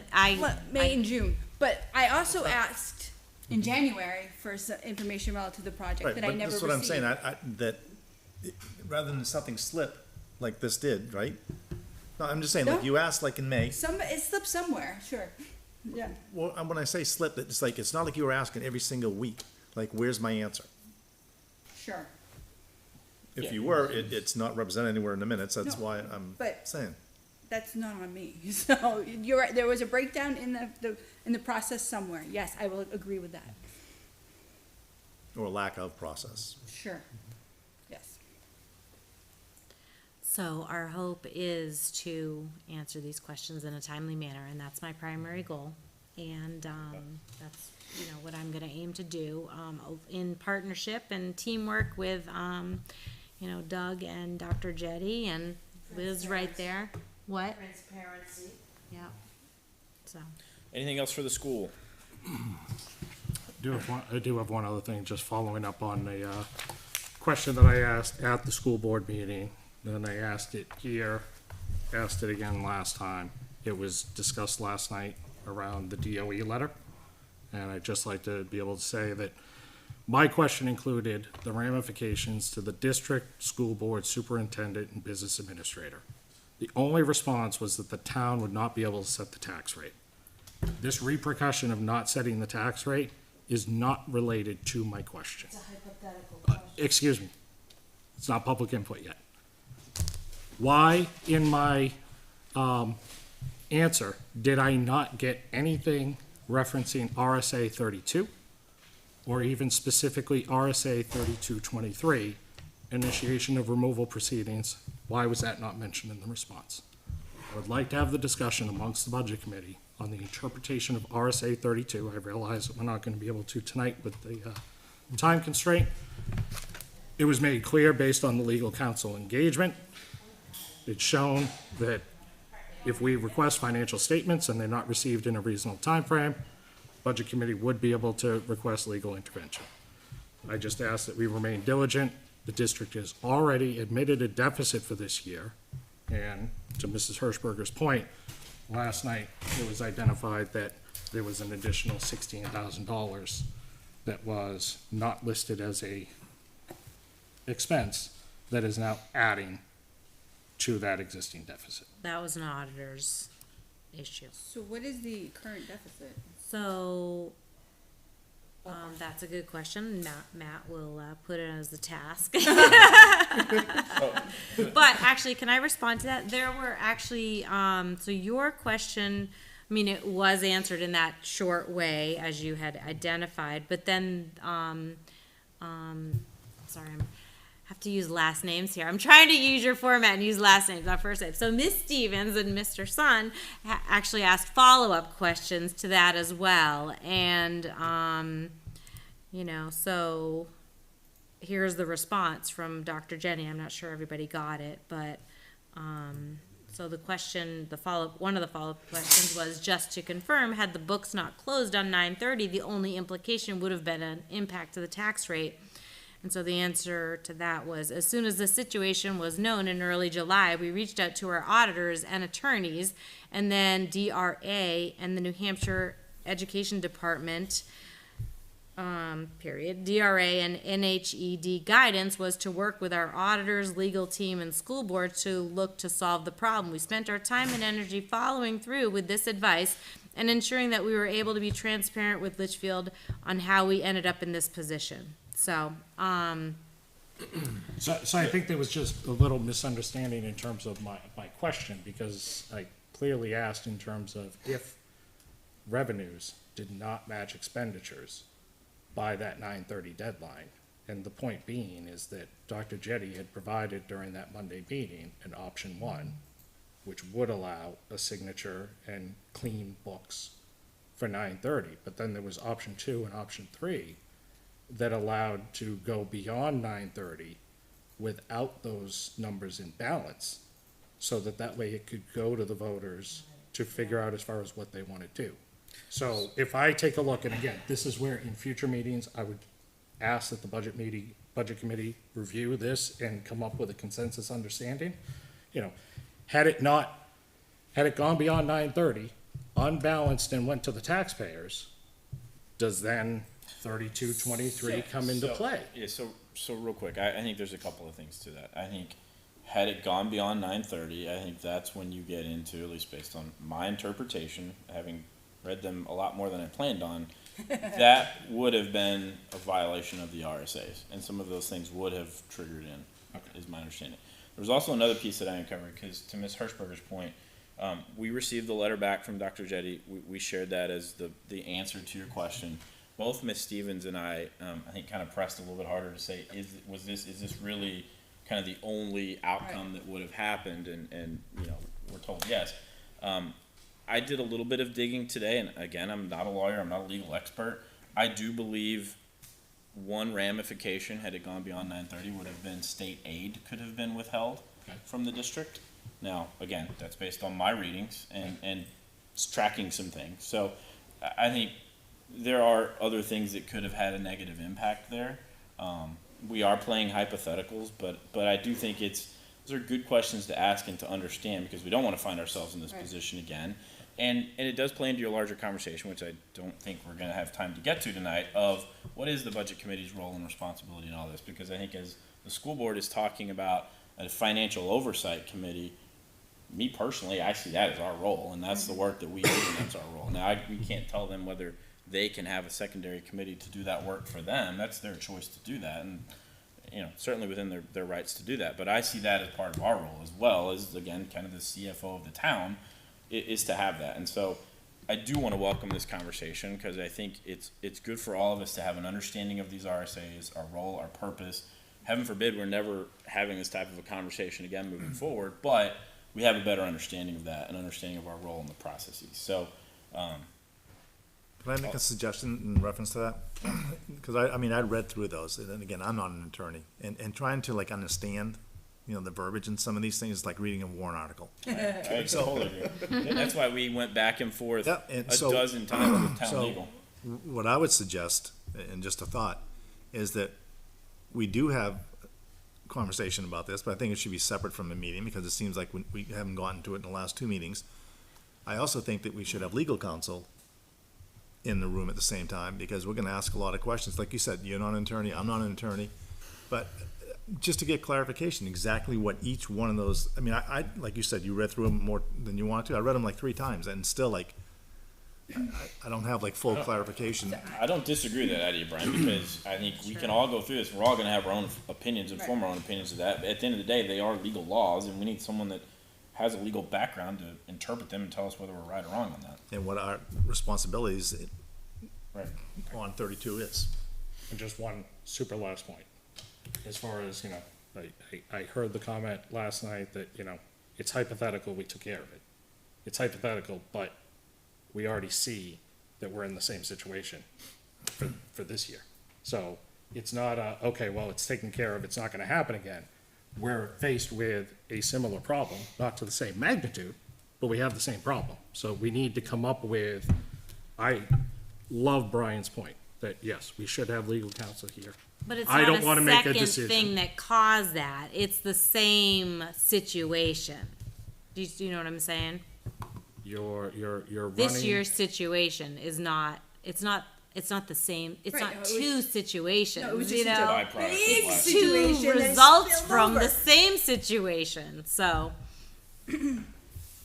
I agree, and I need to wrap my head around the best way for us to do that, because I anticipate, you know, our next meeting running just as long, and I don't know that any of us want to stay here beyond 10 o'clock to do that. And so let me take a look at our schedule and see what it looks like, and I'll propose something via email that might be a good alternative. I don't want to kick this down to November, December, January. There is a meeting I know that we have that's an optional meeting, that's a town voting meeting. So that might be an opportunity where we could leverage some time, but let me take a look at the schedule and see what we can find. So can I make a motion to move the agenda item to a future date when the chairman is able to obtain a slot in the schedule and legal counsel? Motion by Mr. Taylor. Second by Mr. Bork. All in favor? Aye. Opposed? Abstained? Motion carries 9-0. And with that, I'll open it up for any public input we have this evening. Did you wanna come back? Do not see anybody, and I will entertain a motion to adjourn. So moved. Second. Moved in second. All in favor? Aye. Opposed? Abstained? Motion carries. Thank you all. Have a wonderful evening.